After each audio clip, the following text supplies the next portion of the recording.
تو ایک غلطی، ایک گناہ بھی انسان کو ہمیشہ کے لیے جہنم میں ڈال سکتا ہے۔ سوچا تھا ابھی تیل دیکھو، تیل کی دھار دیکھو۔ عائشہ فرماتی ہیں کہ ایک روز دوپہر کے وقت حضور چلے آ رہے تھے، ہم حیران، مکے سے جو آئے تھے وہ بڑی بھٹیوں میں سے گزر کر آئے تھے، بڑی آزمائشوں میں سے گزر کر آئے تھے، بڑی سختیاں جھیل کر، ساری امنگیں، ساری امبیشن نہیں نکل جائیں گی سوائے اللہ کو راضی کرنا۔ السلام علیکم ورحمۃ اللہ وبرکاتہ۔ ظاہر بات ہے کہ کوئی مسلمان ایسا نہیں ہوگا کہ جو مدعی نہ ہو کہ اسے حضور سے انتہائی محبت ہے، بلکہ جو عوام ہیں مسلمان، وہ چاہے بے عمل ہوں لیکن ان میں جو حمیت اور غیرت رسول کے لیے ہے صلی اللہ علیہ وسلم، کہ ان کی حرمت پر کٹ مرنے کے لیے تیار رہتے ہیں، تو اس سے میں سمجھتا ہوں کہ کوئی شخص بھی محروم نہیں ہے۔ لیکن اس حب رسول کے تقاضے کیا ہیں، ان کو سمجھنے کی ضرورت ہے۔ کہیں ایسا نہ ہو کہ ہم تو اپنے تئیں یہ سمجھتے رہیں کہ ہم بہت عاشق رسول ہیں، محب رسول ہیں، لیکن آخرت میں جا کر قیامت کے دن ہم پر راز کھلے کہ نہیں، اللہ کو تو یہ شے قبول نہیں ہے، تمہارا دعویٰ رد ہے۔ اس ضمن میں سب سے پہلے آپ کے سامنے ایک فارمولہ رکھنا چاہتا ہوں۔ دیکھیے، اسلام کا تقاضا کیا ہے؟ اللہ کی اطاعت کرو اور اللہ کے رسول کی اطاعت کرو، یہ بنیاد ہے۔ حاکم مطلق اللہ ہے، شارع حقیقی اللہ ہے، اور اس کے نمائندے کی حیثیت اس کے رسول کو حاصل ہے صلی اللہ علیہ وسلم۔ اطیعوا اللہ و اطیعوا الرسول۔ اس سے جو انحراف کرے گا، میں نے ابھی آپ کے سامنے سورہ آل عمران کی 2 آیتیں پڑھی ہیں، قُلْ إِن كُنتُمْ تُحِبُّونَ اللَّهَ فَاتَّبِعُونِي يُحْبِبْكُمُ اللَّهُ۔ اے نبی ان سے کہہ دیجئے اگر تم اللہ سے محبت کرتے ہو تو میرا اتباع کرو، میری پیروی کرو، اللہ تم سے محبت کرے گا۔ وَيَغْفِرْ لَكُمْ ذُنُوبَكُمْ، اور تمہاری خطائیں بھی بخش دے گا۔ وَاللَّهُ غَفُورٌ رَحِيمٌ، اور اللہ تو غفور بھی ہے، رحیم بھی ہے۔ قُلْ أَطِيعُوا اللَّهَ وَرَسُولَهُ، کہہ دو اطاعت کرو اللہ کی اور اللہ کے رسول کی۔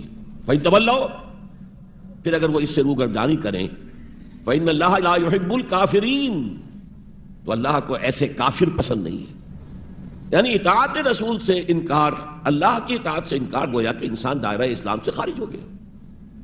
کبھی کوئی خطا ہو جائے، غلطی ہو جائے، گناہ کا صدور ہو جائے، اور انسان فوراً توبہ کر لے، فوراً رجوع کرے، پشیمانی اسے ہو جائے، عزم مصمم کر لے دوبارہ میں نہیں کروں گا، تو اللہ بخش دے گا۔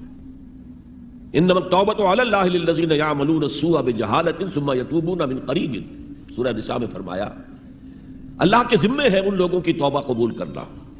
انما التوبۃ علی اللہ، اللہ کے ذمے ہے۔ جو کہیں غلطی سے، جہالت میں، نادانی میں، جذبات سے مغلوب ہو کر کوئی غلط کام کر بیٹھتے ہیں، لیکن فوراً توبہ کرتے ہیں، اللہ کی جناب میں رجوع کرتے ہیں، فوری توبہ اگر ہو جائے تو فوراً اللہ تعالیٰ کی مغفرت جو ہے ڈھانپ لیتی۔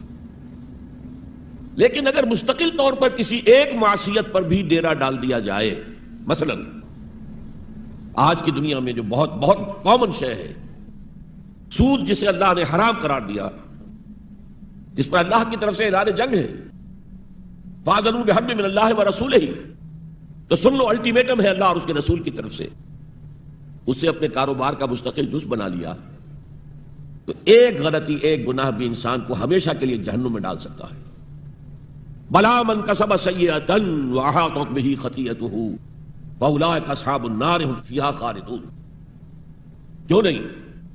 کسی نے جان بوجھ کر ایک بڑا گناہ کمایا، چھوٹے چھوٹے گناہ جو ہے، گناہ صغیرہ، وہ تو خود بخود بھی دھلتے رہتے ہیں، اللہ کی رحمت سے صاف ہوتے رہتے ہیں۔ لیکن کسی نے کبیرہ گناہ کمایا، جان بوجھ کر کیا، اور پھر اس پر ڈیرے ڈال دیے، اور وہ گناہ اس کے گرد گھیرا کر بیٹھا، احاطت بہ خطیئتہ فاولئک اصحاب النار هم فیہا خالدون، تو وہ ہے جہنمی اور اس میں ہمیشہ رہنے والا۔ تو اطاعت اللہ کی، اطاعت رسول کی، یہ تو اسلام کا بنیادی مطالبہ ہے۔ اگر یہ بھی نہیں ہے تو پھر کچھ نہیں، اگر یہ نہیں تو بابا پھر سب کہانیاں۔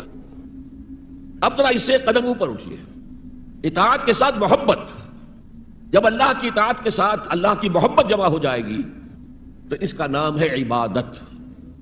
امام ابن تیمیہ رحمۃ اللہ علیہ کے جو شاگرد رشید ہیں، حافظ ابن قیم رحمۃ اللہ علیہ، انہوں نے عبادت کی ڈیفینیشن کی ہے۔ عبادت کیا ہے؟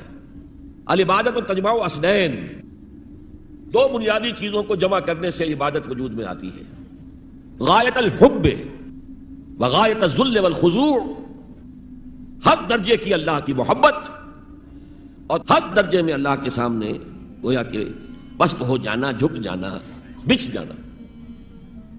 انتہائی اطاعت، انتہائی محبت. انتہائی میں کیوں کہہ رہا ہوں؟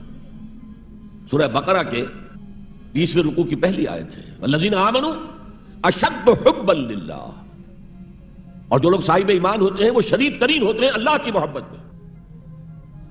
بعد میں یہ تو مثبت انداز ہے، منفی انداز میں جو آیت آئی ہے وہ بہت سخت وعید والی ہے، وہ میں بعد میں آپ کو سناؤں گا، تلاوت میں نے کی ہے.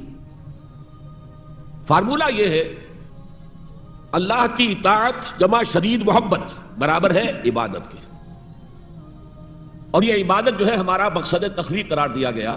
سورہ زاریات کی یہ آیت آپ میں حضرات کے علم میں ہوگی، وما خلقت الجن والانس الا لیعبدون. میں نے جنوں اور انسانوں کو نہیں پیدا کیا مگر صرف اپنی عبادت کے لیے. یہ ہمارا مقصد تخلیق ہے.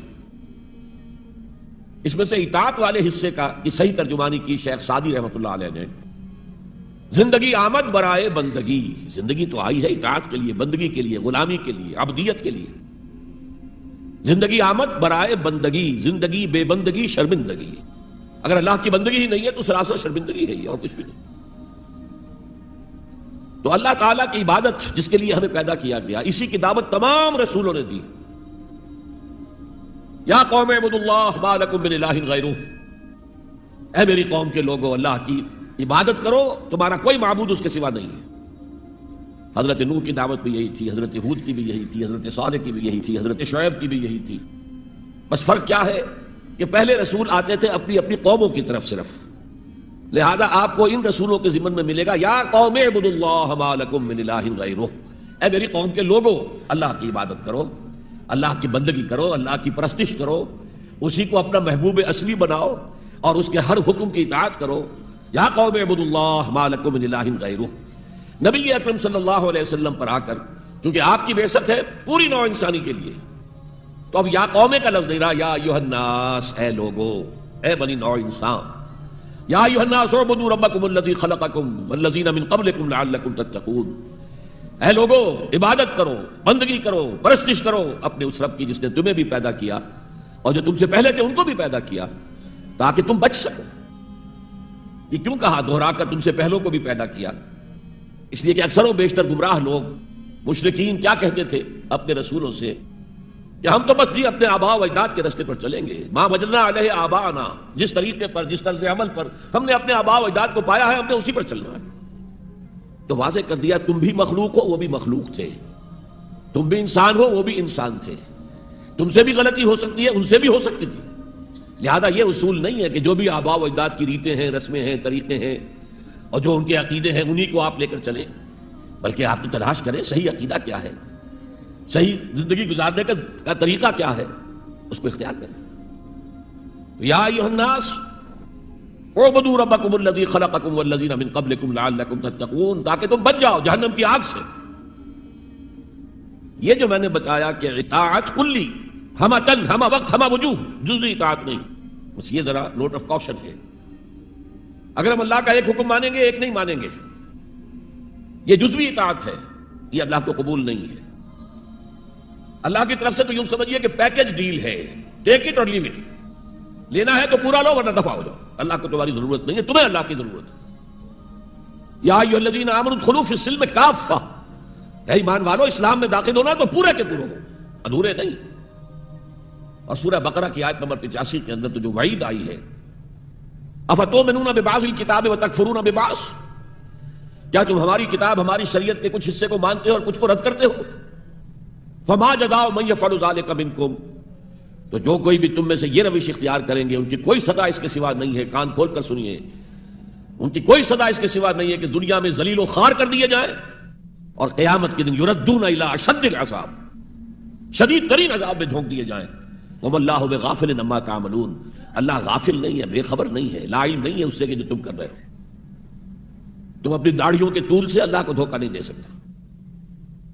تم اپنے پاجاموں کو ٹخنوں سے اوپر رکھے اللہ کو دھوکہ نہیں دے سکتے کہ تم بہت متبع رسول ہو. تم اپنے عمروں اور حجوں سے اللہ کو دھوکہ نہیں دے سکتے. اللہ کو معلوم ہے کہ حرام کی کمائی سے حج کیا ہے تم نے، حرام کی کمائی سے عمرہ کیا ہے تم نے. تو یہ جو جزوی اطاعت ہے کوئی اطاعت نہیں، اللہ کو قبول نہیں. آدمی سوچتا ہے کہ چلیے میں نے یہ کام اچھے کیے، یہ برے کیے، مجھے اچھے کاموں کا کچھ کریڈٹ بھی تو ملنا چاہیے نا. لیکن نہیں، اللہ کہتا ہے جزوی اطاعت منہ پر دے ماری جائے گی. اور جو دنیا کی سزا ہے وہ تو ہم اپنی آنکھوں سے دیکھ رہے ہیں. 130 140 یا 150 کروڑ مسلمان دنیا میں ہیں، ذرا اندازہ کیجیے. لیکن ہماری رائے کی کوئی اہمیت ہے؟ بین الاقوامی معاملات میں کوئی ہم سے مشورہ لیتا ہے کہ آپ کا کیا خیال ہے؟ کس نمی پرست کے بھیا کیستی. ایسے بھی ملک تھے، کہنا چاہیے اب تو ان کا حال پتلا ہے، دولت کے انبار تھے ان کے پاس، لیکن ان کا مذاق اڑتا تھا مغربی ممالک. وہ چاہے سعودی بادشاہ ہوں اور چاہے وہ UAE کے امیر ہوں، مذاق ہی اڑتا تھا بھائی، کوئی حیثیت نہیں. حالانکہ کتنا بڑا رقبہ ہے انڈونیشیا کے آخری جزیروں سے لے کر موریتانیہ تک، سالڈ اسلامی آبادی، مسلمان آبادی. آپ کہیں گے کہ یہ بھارت جو ہے اس میں تو اکثریت تو نہیں ہے، لیکن 15 کروڑ یا 18 کروڑ تو آدمی یہاں موجود ہیں. لیکن کوئی عزت، کوئی حیثیت دنیاوی بین الاقوامی سطح پر. بہرحال یہاں بھی ہیں لوگ، کھاتے پیتے لوگ ہیں، ان کی اپنی کچھ عزت ہے اپنے معاشرے کے اندر، لیکن بحیثیت امت، بحیثیت قوم کیا حیثیت ہماری؟ تو الا خزی فی الحیات دنیا، وہ تو ہماری نگاہوں کے سامنے موجود ہے. اب قیامت کے دن کے بارے میں جو دھمکی اللہ نے دی ہے، وہ یوم القیامت یردون الی اشد العذاب، قیامت کے دن شدید ترین عذاب میں جھونک دوں گا. اس پر اللہ سے معافی طلب کی جا سکتی ہے، دعا ہی کی جا سکتی ہے، اللہ ہم پر رحم فرمائیے. یہ میں نے آپ کے سامنے رکھا ہے فارمولہ، اللہ کی اطاعت جمع اللہ کی محبت. دے گو ٹو میک عبادت. یہی دو الفاظ آتے ہیں اللہ کے رسول کے لیے بھی صلی اللہ علیہ وسلم. اللہ کے رسول کی اطاعت یہ تو اسلام کا بنیادی تقاضا ہے. اطیعوا اللہ واطیعوا الرسول فإن تولوا فإن اللہ لا يحب الکافرین. اطاعت کرو اللہ کی، اطاعت کرو رسول کی. پھر اگر یہ منہ موڑ لیں تو اللہ کو ایسے کافر بالکل پسند نہیں، تو کفر کا فتویٰ ہو رہا ہے. لیکن اللہ کے رسول کی اطاعت کے ساتھ محبت کو جمع کیجئے. میں نے ابھی آپ کو حدیث سنائی ہے، حضور نے فرمایا لا یؤمن احدکم حتی اکون احب الیہ من والدہ وولدہ والناس اجمعین. تم میں سے کوئی شخص مومن ہو ہی نہیں سکتا جب تک کہ میں اسے محبوب تر نہ ہو جاؤں، اپنے باپ سے، اپنے بیٹے سے اور تمام انسانوں سے. تو اللہ کے رسول کی اطاعت جمع اس کی محبت. اس محبت کے ضمن میں ایک واقعہ یاد آیا جس سے اندازہ ہوگا کہ کس قدر اپنائیت تھی، کتنا قرب تھا حضور کے اور حضرت عمر فاروق رضی اللہ تعالیٰ عنہ کے مابین.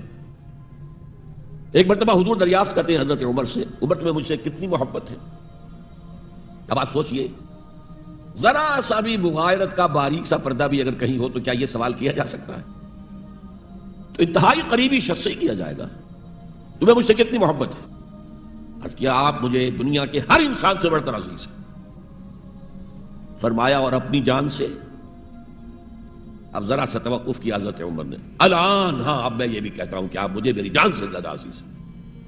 تو حضور نے فرمایا اب آئے ہو مقام مطلوب پر. تو رسول کی اطاعت جمع محبت، اس کا نام ہے اتباع، پیروی کرنا. فرق کیا ہے؟ اطاعت کی جاتی ہے حکم کی، اور پیروی کی جاتی کسی کے نقش قدم کی، چاہے اس نے حکم دیا ہو چاہے نہ دیا ہو، جو وہ کرتا ہو کرنا. یہ ہے اتباع. یہ اطاعت سے بہت بلند شے ہو گئی. مثال کے طور پر یہ چھوٹی چھوٹی مثالیں، اصل اتباع کیا ہے وہ میں بعد میں عرض کروں گا. کوئی ایک صحابی بدو باہر سے آئے، ایک ہی دفعہ حضور کو دیکھا.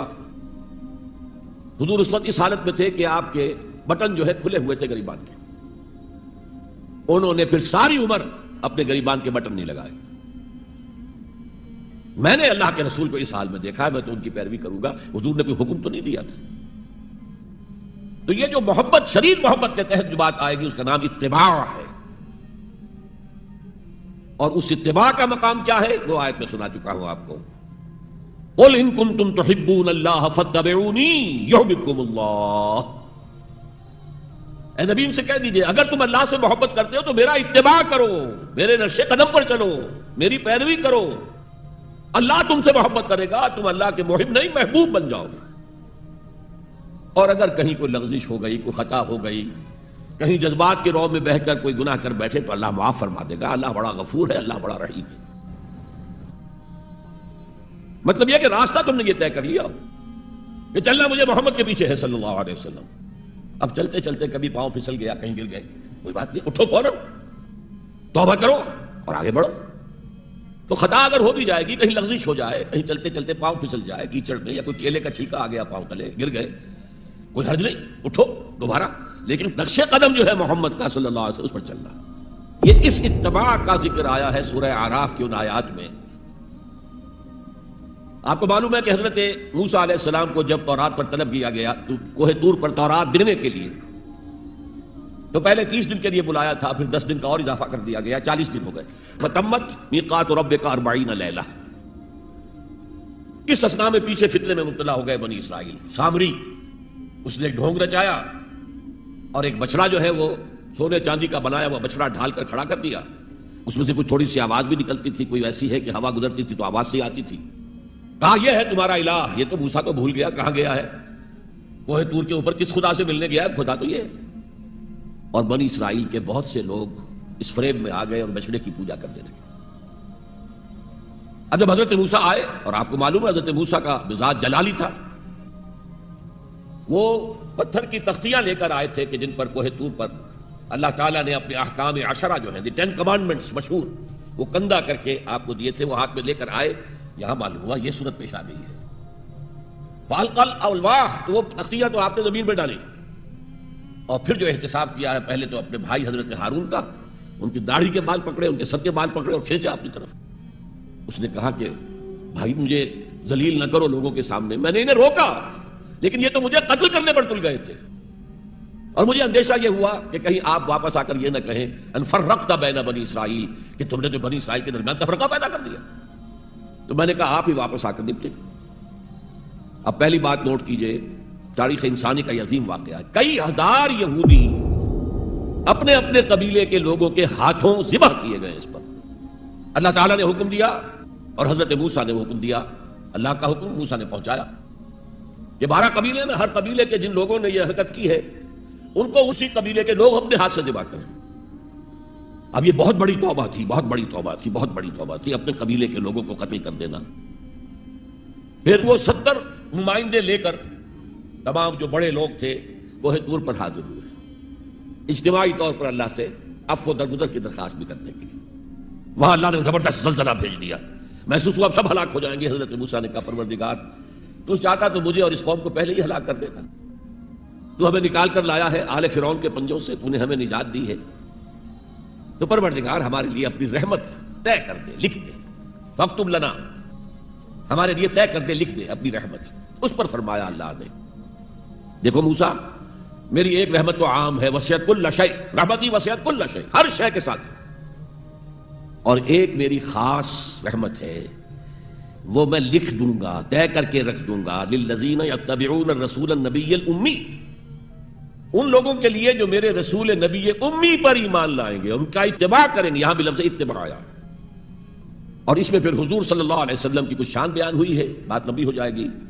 اور پھر فرمایا یہ گویا کہ اتباع کی تفسیر آ رہی ہے۔ اتباع کا مطلب کیا ہے؟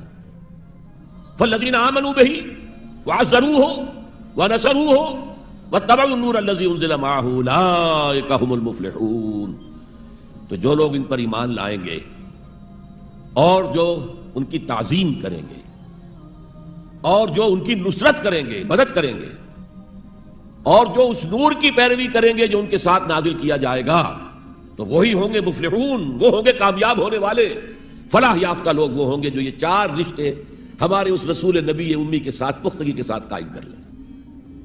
یہ 4 رشتے کیا ہیں؟ اتباع رسول کا تقاضا اول تو ان 4 الفاظ کے حوالے سے سمجھیے، پھر ذرا ایک دوسرے انداز میں بھی بیان کروں گا۔ فالذین آمنوا بہ، پہلا قدم ایمان، لیکن ایمان کے سمجھ لیجئے اچھی طرح 2 درجے ہیں۔ آپ میں سے بہت سے حضرات کو مجھے توقع ہے ایمان مجمل، ایمان مفصل یاد ہوگے۔ ایمان مجمل کیا ہے؟ آمنت باللہ کما ہوا باسمائہ و صفاتہ و قبلت جمیع احکامہ اقرار باللسان و تصدیق بالقلب۔ پہلا درجہ ہے اقرار باللسان، اشہد ان لا الہ الا اللہ و اشہد ان محمد رسول اللہ۔ کوئی ہو، ہندو ہو، سکھ ہو، پارسی ہو، عیسائی ہو، یہودی ہو، یہ کلمہ پڑھے اور وہ مسلمان ہو گیا۔ اقرار باللسان پر ہمارا دنیا میں مسلمان سمجھا جانا موقوف ہے، لیکن اصل ایمان یہ نہیں ہے۔ اصل ایمان ہے تصدیق بالقلب، دل میں یقین۔ جب تک دل کا یقین نہ ہو ایمان نہیں ہے۔ منافقین جو تھے مدینے کے، نمازیں بھی پڑھتے تھے، حضور کی اقتداء میں پڑھتے تھے، اور جو رئیس المنافقین تھا عبداللہ ابن ابی ابن سلول، وہ تو پہلے صف میں ہوتا تھا، اور جب حضور خطبہ دیتے تھے جمعے کا تو پہلے خود کھڑا ہوتا تھا اپنی اہمیت ظاہر کرنے کے لیے۔ دیکھو لوگو، یہ اللہ کے رسول ہیں، ان کی بات پوری توجہ سے سنو۔ یہ صرف اپنی چودراہٹ کے اظہار کے لیے کہ میں بڑی شے ہوں، اس لیے کہ وہ خزرج کا بڑا سردار تھا۔ اوس اور خزرج کے 2 عرب قبیلے تھے مدینے میں، جن میں سے کہ خزرج کا قبیلہ بڑا تھا، اوس کا چھوٹا تھا، اور خزرج کا سردار یہ عبداللہ ابن ابی تھا، اور اس کے بارے میں یہ طے ہو چکا تھا کہ اسے ہم اپنا بادشاہ بنا لیں گے۔ چنانچہ سونے کا تاج تیار ہو چکا تھا، ابھی تاج پوشی صرف باقی تھی کہ حضور تشریف لے آئے ہجرت فرما کر، بے تاج بادشاہ آ گیا صلی اللہ علیہ وسلم۔ لہذا اس کے سارے خواب جو ہے وہ منتشر ہو گئے، لہذا پہلے دن سے پکا منافق ایمان لایا، اگرچہ وہ بھی ذرا دیر سے لایا، غزوہ بدر کے بعد لایا۔ پہلے اس نے سوچا تھا ابھی تیل دیکھو، تیل کی دھار دیکھو، وہ تیل کی دھار جو نظر آئی غزوہ بدر میں کہ 313 نے 1000 کو شکست دی ہے، اور یہ نہتے تھے، تلواریں بھی سب کے پاس نہیں تھیں، کچھ لوگوں کے پاس تلواریں تھیں، اور وہ 1000 کیل کانٹے سے لیس ہو کر مکے سے آئے تھے۔ 70 بڑے بڑے سردار ان کے مارے گئے، عین میدان میں کھیت رہے، اور 70 جو ہے ان کے قیدی بن گئے۔ تب اس نے کہا کہ ٹھیک ہے، اب تو ایمان لے آنا چاہیے، کیونکہ یہ تو معلوم ہوتا بڑی طاقت ہے۔ بہرحال سب سے پہلے میں کہہ رہا تھا کہ ایمان، لیکن ایمان دل سے۔ قرآن مجید نے کیا کہا ان منافقین کے بارے میں؟ اذا جاءك المنافقون قالوا نشهد انك لرسول اللہ، سورہ منافقون ہے کہ نہیں 28ویں پارے میں؟ اے نبی، جب آپ کے پاس منافق آتے ہیں اور کہتے ہیں ہم گواہ ہیں، ہم گواہی دیتے ہیں کہ آپ اللہ کے رسول ہیں، اس پر اللہ کا تبصرہ دیکھیے، واللہ یعلم انک لرسولہ، اور اللہ خوب جانتا ہے کہ آپ ان کے رسول ہیں اس کے۔ اب میں ذرا ترجمہ کیا کرتا ہوں، اللہ سے بڑھ کر کس کو معلوم ہے کہ آپ اللہ کے رسول ہیں؟ لیکن واللہ یشہد ان المنافقین لکاذبون، اللہ گواہی دیتا ہے یہ منافق جھوٹے۔ مسلمان تو وہ تھے، کلمہ گو تھے، حضور کی امامت میں نمازیں پڑھ رہے تھے، لیکن منافق تھے، اللہ نے منافق قرار دیا، دل ایمان سے خالی تھے، بلکہ ہوتے ہوتے دلوں کے اندر حضور سے عداوت پیدا ہو گئی تھی، اہل ایمان سے عداوت پیدا ہو گئی تھی۔ اسی سورہ مبارکہ میں آگے چل کر آتا ہے ہم العدو فاحذرہم، اصل دشمن یہ ہے، یہ مارے آستین ہیں۔ جو کافر ہیں وہ تو باہر سے حملہ کرتے ہیں، پتہ چلتا ہے، سامنے سے آ کر لاٹھی مار رہا کوئی آپ کو، یہ تو آپ کے آستین کے اندر بیٹھے ہوئے ہیں مسلمان بن کر، اور یہ وہاں سے ڈنک ماریں گے، مارے آستین۔ بہرحال اب ہم میں سے ہر ایک کو جائزہ لینا ہوگا، اپنے گریبان میں جھانکیں، اپنے دل کی گہرائیوں کو ٹٹولیں، یقین والا ایمان ہے ہمارے پاس یا نہیں؟ یہ یقین والے ایمان کا میں اگر آپ کو انگریزی میں ترجمہ کر کے بتاؤں تو شاید آپ زیادہ بہتر سمجھیں۔ Personal conviction, it's a racial creed. ہم ایک نسل ہیں، اپنے والدین سے ہم نے کچھ چیزیں سیکھی ہیں، والدین اس میں بلیو کرتے تھے، اللہ، رسول، قرآن، کتاب، جنت، دوزخ، قیامت، ہم بھی مانتے ہیں، بس اٹس اے ریشیل کریڈ۔ یہ تو ایک نسلی عقیدہ ہے۔ اصل شے جو ضروری ہے پرسنل کنوکشن، اپنا یقین، ذاتی یقین۔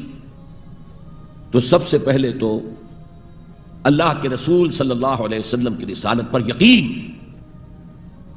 اور میں نے آپ کو حدیث سنائی تھی ابھی، لا یؤمن احدکم حتی یکون ہواہ تبعا لما جئت بہ، تم میں سے کوئی شخص مومن نہیں ہو سکتا جب تک اس کی خواہش سے نفس تابع نہ ہو جائے اس ہدایت کے، اس قرآن کے، اس شریعت کے، ان احکام کے جو میں لے کر آیا ہوں۔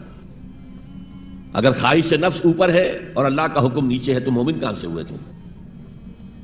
اللہ کے حکم سے نماز تو پڑھتے ہو، روزہ رکھتے ہو، سودی کاروبار کرتے ہو، اور اللہ کے حکم کو پاؤں تلے رگڑتے ہو، یہ کیا اسلام ہے؟ یہ تو وہی ہے، افتؤمنون ببعض الکتاب وتکفرون ببعض فما جزاء من يفعل ذلك منكم الا خزي في الحیاۃ الدنیا ویوم القیامۃ یردون الی اشد العذاب۔ تو سب سے پہلا جو جائزہ ہمیں لینا ہے کہ محمد کی رسالت پر صلی اللہ علیہ وسلم ہمیں یقین ہے۔ یقین، تصدیق تو ہم کرتے ہیں، زبان سے کہتے ہیں، لیکن یقین، جس یقین کا نتیجہ یہ نکلے کہ پھر نفس کے سارے تقاضے نیچے ہو جائیں اور حضور کی لائی ہوئی ہدایت، حضور کی لائی ہوئی شریعت بالا تر ہو جائے۔ نمبر 2 فرمایا وَعَزَّرُوهُ، ان کی تعظیم کریں۔ آپ کی جناب میں کوئی گستاخی ہو جائے، ایمان کے لالے پڑ جائیں گے اور آخرت برباد ہو جائے گی۔ اس تعظیم میں کیا کیا چیزیں شامل ہیں؟ دیکھیے سورہ حجرات میں ابتدائی حصے میں تفصیل سے کہا گیا یا ایھا الذین آمنوا لا ترفعوا اصواتکم فوق صوت النبی ولا تجہروا له بالقول کجہر بعضکم لبعض ان تحبط اعمالکم وانتم لا تشعرون۔ اے ایمان کے دعوے دارو، کبھی اپنی آواز کو رسول کی آواز سے بلند تر نہ کر دینا، مبادا تمہارے سارے اعمال حبط ہو جائیں اور تمہیں پتہ بھی نہ چلے۔ میں نے کوئی گناہ کبیرہ تو نہیں کیا ہے، میں نے کوئی کوہ تو نہیں کیا ہے، بس یہی ہوا نا کہ حضور کی آواز کے مقابلے میں اپنی آواز کو اونچا کر دیا۔ لا ترفعوا اصواتکم فوق صوت النبی ولا تجہروا له بالقول کجہر بعضکم لبعض، بلند آواز سے جیسے آپس میں باتیں کر لیتے ہو ایسے کبھی بات نہ کر بیٹھنا۔ ان تحبط اعمالکم، کہ تمہارے سارے اعمال حبط ہو جائیں، اکارت چلے جائیں، ختم ہو جائیں، وانتم لا تعلمون، تمہیں احساس بھی نہ ہو کہ ساری پونجی لٹ گئی۔ اس آیت کا ہم پر اطلاق کیسے ہوگا؟ کبھی سوچا آپ نے؟ صحابہ کرام تو یقیناً اس کے مخاطب اول تھے، ہم پر کیسے اطلاق ہو؟ اگر ہماری گفتگو ہو رہی ہو، بحث ہو رہی ہو، میں کچھ کہہ رہا ہوں، آپ کچھ کہہ رہے ہیں، لیکن کوئی کہہ دے حضور نے یوں فرمایا ہے، فوراً چپ ہو جاؤ۔ اب اگر کہا نہیں میرا خیال یہ، اب گویا کہ یہ حضور کی آواز سے آپ نے اپنی آواز اونچی کر دی، اپنا فکر، اپنا فلسفہ، اپنا فہم، اپنی سوچ، اپنی عقل۔ ہاں بعد میں تحقیق کر لو، یہ جو کہا تھا کہ حضور نے فرمایا بھی ہے کہ نہیں ہے، حدیث صحیح ہے کہ نہیں ہے، مستند ہے کہ نہیں ہے، لیکن اس وقت آواز بند کر لینا لازم ہوگا کہ اس کے بعد اقول نہیں کہہ سکتا، میں یہ کہتا ہوں۔ اس کا تو مطلب یہ کہ آپ بدِ مقابل بن کر رسول کے آ رہے ہیں۔ لا ترفعوا اصواتکم فوق صوت النبی ولا تجہروا له بالقول کجہر بعضکم لبعض ان تحبط اعمالکم وانتم لا تشعرون۔ صحابہ کے بارے میں آپ نے سنا ہوگا کہ حضور کی محفل میں ایسے بیٹھے ہوتے تھے ساکت و صامت، جیسے کہ ان کے سروں پر پرندے بیٹھے ہوئے ہیں اور انہیں اندیشہ ہے کہ ذرا سا بھی ہلیں گے تو پرندہ اڑ جائے گا۔ اس قدر ادب۔ حضور صحابہ سے سوال کرتے تھے اور یہ آپ کا طریقہ تھا تعلیم کا کہ پہلے ایک سوال سامنے لایا جائے تاکہ ان کا ذہن کھلے، سوچیں خود بھی۔ یہ تعلیم کا بہترین طریقہ ہے۔ اس کے بعد ہوتا کیا تھا؟ جواب نہیں دیتے تھے، اللہ و رسولہ عالم، اللہ اور اس کا رسول بہتر جانتے۔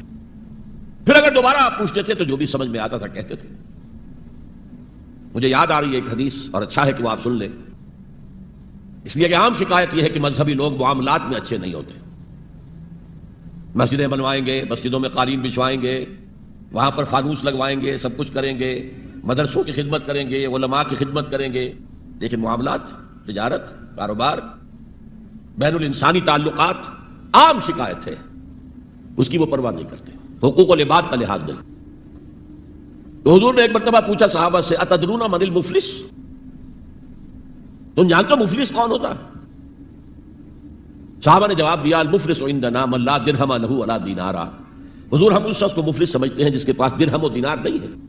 ہم کہیں گے روپیہ پیسہ نہیں ہے، فرمایا نہیں، میری امت کا مفلس وہ ہوگا جو بہت سی نمازیں لے کر آئے گا، بہت سے روزے لے کر آئے گا، بہت سے حج لے کر آئے گا، بہت سے عمرے لے کر آئے گا، لیکن اس کے ساتھ ہی قد شتم ھذا، فلاں شخص کو گالی دی تھی، واکل مال ھذا، فلاں شخص کا مال کھا لیا تھا، فلاں شخص پر تہمت لگائی تھی۔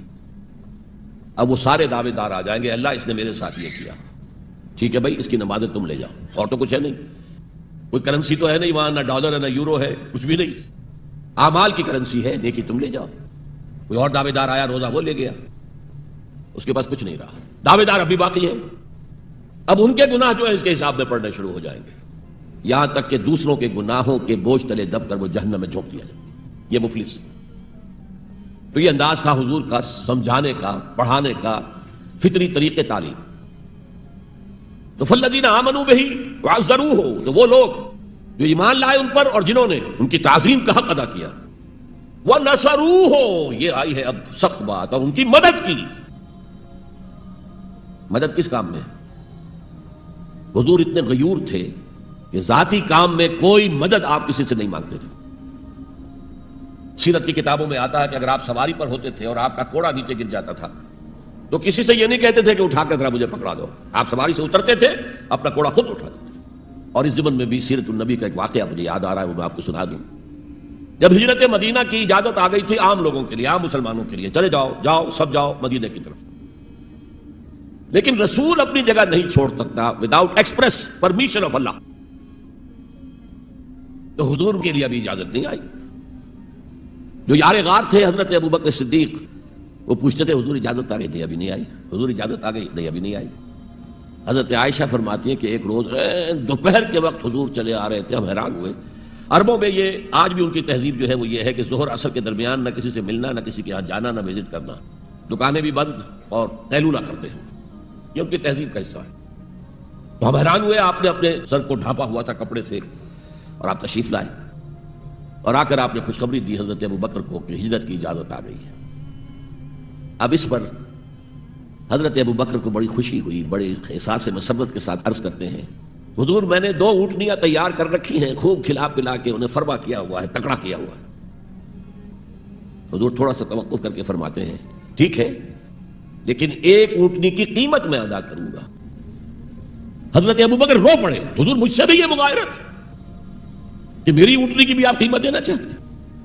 تو نصرت جو ہے اس کے بارے میں جان لیجئے کہ یہ تو حضور کا جو مشن تھا اس میں مدد، کوئی ذاتی اپنے کسی کام کے لیے آپ نے کبھی کسی سے مدد طلب نہیں کی. جو مشن اللہ نے ڈال دیا تھا کندھے پر، هو الذی ارسل رسولہ بالہدی ودین الحق لیظہرہ علی الدین کلہ ولو کرہ المشرکون. وہی تو ہے اللہ جس نے بھیجا ہے اپنے رسول محمد کو صلی اللہ علیہ وسلم الہدا دے کر، قرآن حکیم دے کر اور دین حق دے کر. صرف قرآن نہیں، دین حق. جو عربی سے واقف ہیں کچھ لوگ وہ سوچتے ہوں گے جو واو جو آیا ہے درمیان میں، یہ واو تفسیری ہے یا واو عطف ہے. اگر یہ واو عطف ہے تو مغایرت ہو جائے گی. الہدا کچھ اور ہے، دین حق کچھ اور ہے، مغایرت لازم ہے. معطوف اور معطوف علیہ کے اندر وہ مغایرت کیا ہے؟ صرف قرآن پر کوئی نظام نہیں بن سکتا. نظام بنتا ہے جب قرآن پر سنت رسول کا اضافہ کیا جائے. لہذا دین حق صرف قرآن نہیں ہے، قرآن بما سنت رسول صلی اللہ علیہ وسلم اب نظام بنتا ہے. جیسے قرآن میں کتنی دفعہ کہا اقیموا الصلاۃ اقیموا الصلاۃ اقیموا الصلاۃ الذین یقیمون الصلاۃ، کتنی مرتبہ. لیکن کیا نماز کا کوئی نظام بن سکتا ہے قرآن کی بنیاد پر؟ کیا یہ نماز کے 5 اوقات معین ہو سکتے ہیں یقین کے ساتھ؟ اشارات تو ہیں لیکن یہ کہ کیا یقین کے ساتھ 5 کا یہ معاملہ؟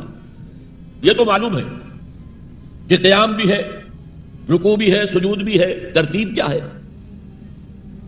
یہ کسی قرآن مجید کی آیت سے ثابت ہوگا؟ پھر ہر رکعت میں رکوع 1 ہے، سجدے 2 ہیں. کیوں؟ یا تو سجدہ بھی ہو یا رکوع بھی 2 ہو. لاکھ اختلاف ہو جاتے ہیں. یہ جو 1400 برس ہو گئے کہیں پریڈ ٹوٹتی ہے. اگر یہ ہوتا کسی کے نزدیک رکوع بھی 2 ہے تو 1 رکوع کے بعد دوسرا رکوع کرتا، باقی لوگ گئے ہوتے سجدے کے اندر، ٹوٹ گئی نا پریڈ. اور کسی کی رائے یہ ہوتی کہ سجدہ بھی 1 ہی ہے تو وہ 1 سجدہ کر کے کھڑا ہو جاتا، دوسرے ابھی دوسرا سجدہ کر رہے ہیں. تو وہ کہہ سکتا تھا کہ یہ ناداں گر گئے سجدے میں جب وقت قیام آیا، اب تو وقت قیام آ چکا تھا. ہے ایسا اختلاف کوئی؟ سن 62 میں پہلی مرتبہ جب حج پر گیا ہوں تو سب سے بڑا تاثر میرا یہی تھا کہ 1400 برس ہو گئے ہیں اور امت کتنے وسیع علاقے میں پھیلی ہے. ہر نسل کے لوگ اس میں آئے ہیں، ہر رنگ کے لوگ آئے ہیں، ہر جغرافیائی پس منظر کے لوگ آئے ہیں، ہر تاریخی پس منظر کے لوگ آئے ہیں. لیکن یہ نماز میں تو کوئی فرق نہیں، نماز ٹوٹتی نہیں کہیں. پریڈ، ایک پریڈ چل رہی ہے. تو نماز کا بھی نظام سنت کے بغیر نہیں بنتا. تو نظام زندگی، مکمل نظام زندگی، وہ قرآن پر سنت کے اضافے سے وجود میں آئے گا. اس لیے قرآن کو علیحدہ کہا اور دین الحق کو علیحدہ کیا. اور دین الحق کسے کہتے ہیں؟ دیکھیے دین کے بنیادی معنی ہیں جزا و سزا، مالک یوم الدین. ہم پڑھتے ہیں کہ نہیں؟ ارأیت الذی یکذب بالدین، تم نے دیکھا اس شخص کو جو جزا و سزا کا منکر ہے.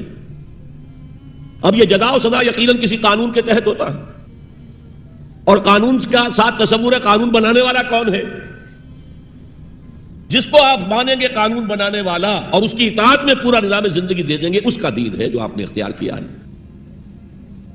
قرآن مجید میں مرکب اضافی کی شکل میں اس دین کی نسبت یا بادشاہ مصر کی طرف ہوئی ہے یا اللہ کی طرف ہوئی ہے. ما کان لیاخذ اخاہ فی دین الملک. حضرت یوسف کے پاس علیہ الصلوۃ والسلام جب اتنے طویل عرصے کے بعد 11 بھائی آئے، ان میں بنیامین بھی تھا جو آپ کا حقیقی بھائی تھا. اسے اپنے پاس روکنا چاہتے تھے لیکن جس بادشاہ کے تحت وہ سارا نظام تھا وہ بادشاہ تو نہیں تھے نا. تو بادشاہ تو وہ تھا جس نے خواب دیکھا تھا کہ 7 دبلی گائیں جو ہے وہ 7 موٹی گائے کو کھا گئی، نکل گئی. اس کی تعبیر بتائی تھی، تبھی تو جیل سے نکلے تھے.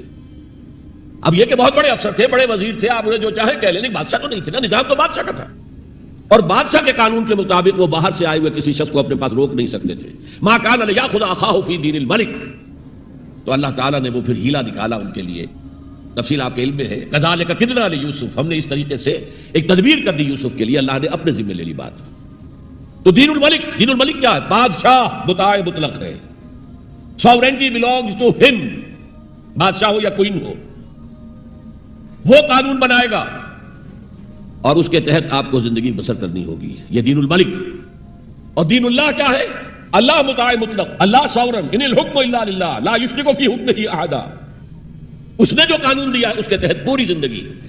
سیاسی نظام اسی کے تحت ہو، معاشی نظام اسی کے تحت ہو، کرمنل لا اس کے تحت ہو، سول لا اس کے تحت ہو، لا آف انہیریٹنس اس کے تحت ہو، قانون شہادت اس کے تحت ہو، سماجی نظام وہ بھی اللہ کے حکم کے مطابق ہو. تو وہ ہے دین اللہ. اللہ مطاع مطلق، اس کے قانون کے تحت پوری زندگی کا آ جانا. اذا جاء نصر اللہ والفتح ورأیت الناس يدخلون فی دین اللہ افواجا. جب اللہ کی مدد آ گئی اور فتح آ گئی، اور اے نبی آپ نے دیکھا کہ اب لوگ جوق در جوق آ رہے ہیں، فوج در فوج آ رہے ہیں، گروہ در گروہ آ رہے ہیں، قبیلوں کے وفد پر وفد چلے آ رہے ہیں اسلام لانے کے لیے. تو یہ کیفیت کیا تھی؟ دین اللہ میں داخل ہونے کا ان کا فیصلہ. اب ذرا سی ٹیڑھی بات آ رہی ہے. پوری دنیا میں دین جمہور، sovereignty of the people, not of God, sovereignty of the people. ہمارے نمائندے ہیں، ہم ووٹ دیں گے انہیں، وہ جائیں گے اسمبلی میں، جو چاہیں گے قانون بنائیں گے. وہ مرد کی مرد کے ساتھ شادی کو اگر رجسٹر کرنا چاہیں، اجازت دینا چاہیں، لائسنس ایشو کر دیں گے. ایک مرد شوہر ہوگا، ایک دوسرا مرد بیوی ہوگا. Legally they will be wife and husband. Lesbians ہیں، عورتیں ہیں، آپس میں شادی کرنا چاہتی ہیں تو عورتیں ٹھیک ہے، لو بھائی کر لو، جاؤ. ہومو سیکسولیٹی جائز ہے بالکل، بلکہ اب تو سے کہا جا رہا ہے کہ یہ نارمل انکلینیشن مانی جانی چاہیے. ہومو سیکسولیٹی، ہم جنس پرستی، اسے کوئی برا نام دینا ہی نہیں چاہیے. It's a normal attitude.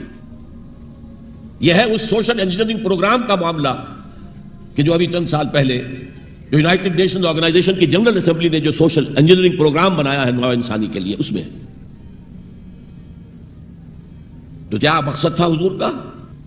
کہ آپ کو دی گئی کتاب نمبر 1 الہدیٰ، اور نمبر 2 دین حق، تاکہ دین کو غالب کرے. ایک پیارا سا خیال آیا ذہن میں، دیکھیے یہ آپ کا عام محاورہ ہے، ایک میان میں 2 تلواریں نہیں سما سکتی، ایک جگہ 2 دین نہیں ہو سکتے. مذہب 100 بھی ہو سکتے ہیں ایک جگہ پر، اس لیے کہ مذہب کو عام دنیا کیا مانتی ہے کہ مذہب کا تعلق صرف 3 چیزوں سے. کچھ عقائد ہوں گے، ایک خدا کو ماننے والے، 100 خداؤں کو ماننے والے، کسی کو نہ ماننے والے. کچھ عبادات کی رسومات ہوں گی، نماز ہے، روزہ ہے، یا پوجا پاٹ ہے، یا گرو گرنتھ سنگھ کا وہ اکھنڈ پاٹ، یعنی پورا اس کی تلاوت مکمل، کوئی وقفہ ڈالے بغیر، جو چاہو کرو. سوشل کسٹمز ہوتے ہیں، بچہ پیدا ہوگا تو کیا کریں گے؟ عقیقہ کریں گے، بپتسمہ دیں گے. عیسائی بپتسمہ دیتے ہیں، بیپٹائز کرتے ہیں، ہم عقیقہ کرتے ہیں. پیدا ہوتے ہی دائیں کان میں اذان، بائیں میں اقامت کہتے ہیں. کوئی مر جائے گا تو کیا کریں گے؟ ڈیڈ باڈی کا جلائیں گے یا دفنائیں گے، یا پارسیوں کی طرح کہیں اونچی جگہ پر رکھ دیں گے کہ کیلیں اور کوے آئیں اور کھا جائیں. کم سے کم ان کی غذا کا تو کام چلے نا. زمین میں دبا دیں گے تو مٹی ہو کر مٹی میں مل جائے گا، کسی کے کام ہی نہیں آئے. بہرحال ان 3 چیزوں کے مجموعے کا نام ہے مذہب. جبکہ دین کے اندر 3 چیزیں مزید شامل ہو جاتی ہیں: سماجی نظام، معاشی نظام، سیاسی نظام. یہ 3 جمع 3 بن کر دین بنتا ہے. تو دین تو 2 نہیں ہو سکتے. جمہوریت اور آمریت تو ساتھ ساتھ نہیں ہو سکتے. کیپٹلزم اور کمیونزم تو ساتھ ساتھ نہیں ہو سکتے. ڈیموکریسی اور ملوکیت تو ساتھ ساتھ نہیں ہو سکتے. اس اعتبار سے ایک مغلوب ہوگا، ایک غالب ہوگا. مغلوب مذہب بن جائے گا اور غالب دین ہوگا. آج دین جمہور غالب ہے. مجھے اقبال کا شعر ہے بڑا پیارا: بندگی میں گھٹ کے رہ جاتی ہے ایک جوئے کباب، اور آزادی میں بہرے بے قرار ہے زندگی. اگر دین آزاد ہے، غالب ہے، چھایا ہوا ہے تو وہ ہے اصل دین، ورنہ وہ سکڑ کر مذہب بن جائے گا. ہم 60 سال پہلے دین انگریز پر تھے. حاکم کون تھا؟ کوئی بادشاہ کو ملکہ بیٹھا ہوا یا بیٹھی ہوئی ہے انگلستان میں، وائس رائے یہاں ایک ہوتا تھا اس کا، لیکن وہ حاکم نہیں تھا، ساورن نہیں تھا. ساورنٹی ان کی تھی، اصل حکومت ان کی تھی. ہز میجسٹیز گورنمنٹ یا ہر میجسٹیز گورنمنٹ، ان کی تھی حکومت. تو اس اعتبار سے دین کو غالب کرنا یہ بہت جان جوکھوں کا کام تھا، یہ نوٹ کر لیجئے آپ. دیکھیے تمام نبی اور رسول مبلغ بن کر آئے، داعی بن کر آئے، بشیر بن کر آئے، نذیر بن کر آئے، بشارت دینے والے کہ اللہ کے راستے پر آؤ گے فروح و ریحان و جنت نعیم. اور اگر انذار کرنے والے نذیر بن کر آئے، اگر غلط راستے پر جاؤ گے تو جہنم ہے. حضور بھی یا ایھا النبی انا ارسلناک شاہدا و مبشرا و نذیرا و داعیا الی اللہ باذنہ و سراجا منیرا. یہ جو 5 حیثیتیں ہیں یہ مشترک ہیں حضور میں اور تمام انبیاء میں. اگرچہ ہر حیثیت میں حضور کی اپنی شان ہے جس میں کوئی دوسرا نبی ان کے قریب نہیں آ سکے گا. لیکن نوٹ کیجئے یہ آیت جو میں اس وقت آپ کے سامنے رکھ رہا ہوں، جس کے لیے نصرت مطلوب تھی، آؤ میرا ہاتھ بٹاؤ، یہ قرآن میں 3 دفعہ آئی ہے محمد الرسول اللہ کے لیے اور کسی کے لیے نہیں آئی. ابراہیم کی نسبتیں دیکھیے، 3 نسبتیں ہیں کتنی اعلیٰ بلند. خلیل اللہ ہے واتخذ اللہ ابراہیم خلیلا. ابو الانبیاء ہے، سینکڑوں رسول اور نبی ان کی اولاد میں آئے. حضرت اسحاق کی اولاد سے، وہ جو prophets of the Old Testament ہیں ان کی کتابیں جو ہیں صحیفے ہیں دیکھیے. پھر حضرت اسماعیل کے اولاد میں حضرت محمد صلی اللہ علیہ وسلم، مدیان کی اولاد میں حضرت شعیب. یہ بہت کم لوگوں کو معلوم ہے کہ حضرت ابراہیم کی ایک تیسری زوجہ بھی تھی، ہاجرہ، جو مصر کے بادشاہ کی بیٹی تھی، جو پھر کنیز کے طور پر مصر کے بادشاہ نے پیش کی. ان سے اللہ نے بیٹا دیا اسماعیل. سارہ جو حضرت ابراہیم کے اپنے خاندان سے تھی، کیونکہ بانجھ تھی، ساری عمر اولاد نہیں ہوئی، بڑھاپے میں اللہ نے اسحاق عطا کر دیے. پھر آپ نے ایک اور شادی کی تھی قطورہ، ان سے 6 بیٹے دیے تھے اللہ نے حضرت ابراہیم. ان میں سے ایک مدین تھا جس سے قوم مدین بنی ہے، جس میں حضرت شعیب کو بھیجا گیا. باقیوں کی تاریخ ہمیں معلوم نہیں. حضرت اسحاق کے بھی 2 بیٹے تھے اور جڑواں تھے. ولادت جب ہوتی ہے جڑواں بچوں کی تو پہلے ایک پھر دوسرا آتا ہے نا، تو اس اعتبار سے اسے بڑا چھوٹا کہہ دیتے ہیں، چاہے تھوڑی سی دیر کا وقفہ ہو، لیکن وہ بڑا چھوٹا تو ہو گیا. تو بڑے تھے حضرت عیسو اور چھوٹے تھے حضرت یعقوب. اور یعقوب کو یعقوب کیونکہ عقب سے بعد میں آنے والا، پیچھے آنے والا یعقوب عقب. ان کی اولاد میں کتنے نبی ہوئے ذرا سوچئے. تو پہلی نسبت اللہ کے خلیل، دوسری نسبت سینکڑوں نبیوں کے والد جد امجد، اور تیسری نسبت انی جاعلک للناس اماما، امامت الناس کے اوپر فائز کیے گئے. لیکن کیا آپ کے ذریعے سے کوئی نظام قائم ہوا، کوئی اسلامی ریاست قائم ہوئی؟ نہیں. کیا حضرت موسیٰ کے ذریعے سے ہوئی؟ حضرت موسیٰ وہ ہیں جن کا ذکر قرآن میں ہم کہیں گے، یہ اگرچہ نام لے کر حضور کا تذکرہ بہت کم ہوا ہے قرآن میں، زیادہ نہیں، لیکن ظاہر بات ہے قرآن مجید تو حضور کی سیرت ہی بن جاتی ہے ایک طرح سے. غزوہ انفال کیا ہے؟ سورت انفال غزوہ بدر کا چیپٹر ہے. آل عمران کی 60 آیات جو 120 سے 180 تک وہ کیا ہے؟ غزوہ احد ہے. تو حضور کا تو ذکر سب سے زیادہ ہے، لیکن حضور کے بعد سب سے زیادہ ذکر 555 آیات قرآن کی حضرت موسیٰ کے بارے میں ہے. 6500 کل آیات ہیں، ان میں سے 555 1/13th part of Quran consists of تذکرہ of حضرت موسیٰ علیہ السلام. ان کے ذریعے حکومت قائم ہوئی. آ گئے تھے قریب 6 لاکھ بنی اسرائیل کو لے کر نکلے تھے مصر سے. ہجرت کے بعد آتا ہے قتال کا مرحلہ، جنگ کا مرحلہ، جیسے حضور کی سیرت مطہرہ میں ہجرت کے بعد غزوہ بدر، بلکہ اس سے پہلے 8 مہمیں جو آپ نے بھیجی وہ ایک علیحدہ ایشو ہے. وہاں ہجرت کے بعد جب جنگ کا مرحلہ آیا، پوری قوم نے کوڑا جواب دے دیا. فَاذْهَبْ أَنْتَ وَرَبُّكَ فَقَاتِلَا إِنَّا هَاهُنَا قَاعِدُونَ. جاؤ موسیٰ تم اور تمہارا رب جاؤ، اور پہلے فلسطین میں جو آباد ہے انہیں نکال کے باہر کر دو، پھر ہم داخل ہوں گے، ورنہ ہم تو یہاں بیٹھے ہیں، زمین جنبت نہ جنبت گل محمد. اس پر وہ پروسیس وہیں رک گیا، وہیں رک گیا. جبکہ حضور کو اللہ نے وہ صحابہ دیے. غزوہ بدر سے پہلے ایک مشورہ کیا حضور نے صحابہ سے. دیکھو ایک لشکر آ رہا ہے جنوب سے، مکہ جنوب میں تھا، مدینے سے، کیل کانٹے سے لیس ہے لشکر ہے بڑا. ایک قافلہ آ رہا ہے شمال سے جو ابو سفیان لے کر گئے تھے اور اب واپس آ رہے تھے، اور انہوں نے SOS کال بھیج دی تھی اپنے سے پہلے مکہ کے لوگوں کے لیے کہ بھائی میرے قافلے کو خطرہ ہے، محمد صلی اللہ علیہ وسلم کے آدمی شاید حملہ کر دیں ہم پر، لہذا مدد بھیجو. اب یہاں حضور پوچھتے کہ پہلے کدھر چلیں، قافلے کی طرف یا اس لشکر کی طرف؟ کچھ لوگ، ظاہر بات ہے کہ مدینے کے تمام جو صاحب ایمان تھے مکے سے جو آئے تھے وہ بڑی بھٹیوں میں سے گزر کر آئے تھے، بڑی آزمائشوں میں سے گزر کر آئے تھے، بڑی سختیاں جھیل کر آئے تھے، لہذا وہ بہت گہرے تھے ایمان میں، بہت پختہ تھے۔ مدینے والوں کو تو ایسی کوئی قربانی دینی نہیں پڑی، پورا قبیلہ ایمان لے آیا، لہذا وہاں کچھ نہ کچھ کچے لوگ بھی تھے ہم جیسے۔ وہ کہا جی چلیے ذرا قافلے کی طرف چلیے، 30 یا 50 آدمی سنا ہے کہ ان کے ساتھ ہیں محافظ، اور مال بہت ہے، ہمیں بہت مال مل جائے گا، اور نمبر 2 یہ کہ ہمارے پاس تو ہتھیار بھی نہیں ہے، ہم ان کے ہتھیار تو لے لیں گے کم سے کم، پھر لشکر سے لڑیں گے۔ اللہ کا فیصلہ کچھ اور تھا۔ اب آپ لوگوں سے کہہ رہے ہیں مجھے مشورہ دو، مجھے مشورہ دو، مجھے مشورہ دو۔ ابو بکر صدیق کھڑے ہو کر تقریر کر رہے ہیں، حضور جو آپ کا حکم ہم حاضر ہیں، آپ فرمائیے۔ حضرت عمر نے تقریر کی، آپ فرمائیے جو آپ کا حکم ہم حاضر ہیں۔ حضرت مقداد ابن الاسود کھڑے ہوئے رضی اللہ تعالی عنہ، حضور ہمیں موسیٰ کے ساتھیوں پر قیاس نہ کیجئے جنہوں نے کہہ دیا تھا فَاذْهَبْ أَنْتَ وَرَبُّكَ فَقَاتِلَا إِنَّا هَاهُنَا قَاعِدُونَ۔ ہم موسیٰ کے ساتھی نہیں ہیں، محمد کے صحابی ہیں صلی اللہ علیہ وسلم، جو آپ کا ارادہ ہو بسم اللہ کیجئے۔ کیا عجب کہ اللہ تعالی ہمارے ذریعے آپ کی آنکھوں کو ٹھنڈک عطا فرمائے۔ یہ تو میں نے صرف اس واقعے کے حوالے سے سنایا یہ واقعہ کہ وہاں کیا تھا، 6 لاکھ تھے افراد یہود، ان میں بوڑھے بھی تھے، بچے بھی تھے، عورتیں بھی تھیں، تو 1 لاکھ تو ہوں گے جنگ کرنے کے قابل، اور نیچے آ جائیے 50,000 تو ہوں گے، 12 میں 1 تو ہوگا۔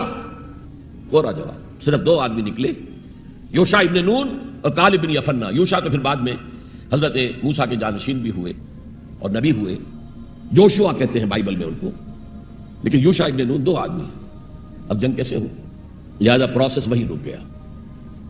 حضرت موسیٰ علیہ السلام کے ہاتھوں کو اسلامی حکومت، اسلامی ریاست قائم نہیں ہو سکی۔ حضرت عیسیٰ کا تو سوال ہی نہیں، 3 سال آپ نے دعوت دی ہے، اور یہودی علماء جو ہے جان کے ان کے دشمن بن گئے۔ انہیں سب سے پہلے تو ولد الزنا کہا گیا، حضرت مریم پر تہمت لگائی گئی زنا کی، اور پھر یہ کہ ان کو جادوگر کہا گیا۔ یہ معجزے کیا دکھا رہا ہے، یہ تو شیطان بعزبول جو ہے اس کی مدد سے دکھا رہا ہے، یہ سارے شعبدے ہیں، جادو ہے، اور جادو کفر ہے، لہذا یہ کافر ہو گیا، مرتد ہو گیا، ایسے سوری چڑھا دو۔ تو نظام کیا قائم ہونا تھا، ریاست کیا قائم ہونی تھی؟ عیسائیوں کے مطابق، یہودیوں کے مطابق تو سوری چڑھ گئے۔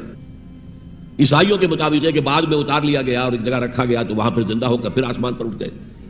اور ہمارا جو قرآن مجید نے جو ہمیں بتایا، اور جس کی کچھ تفصیل ہمیں انجیل برنباس میں ملتی ہے، وہ یہ ہے کہ وہ نہیں، وہ تو پہلے ہی آسمان پر اٹھا لیے گئے تھے، گرفتار ہوئے ہی نہیں۔ جس ان کے حواری نے غداری کی تھی، جیوڈاس اسکریوٹ، اس کو اللہ تعالیٰ نے اس کی شکل کو ولیکن شبہ لہم، مشابہ بنا دیا حضرت عیسیٰ علیہ السلام کی شکل کے، وہی بدبخت گرفتار ہوا اور کیفر کردار کو پہنچا، سوری پر چڑھا جسے چڑھنا ہی چاہیے تھا، غداری کی تھی۔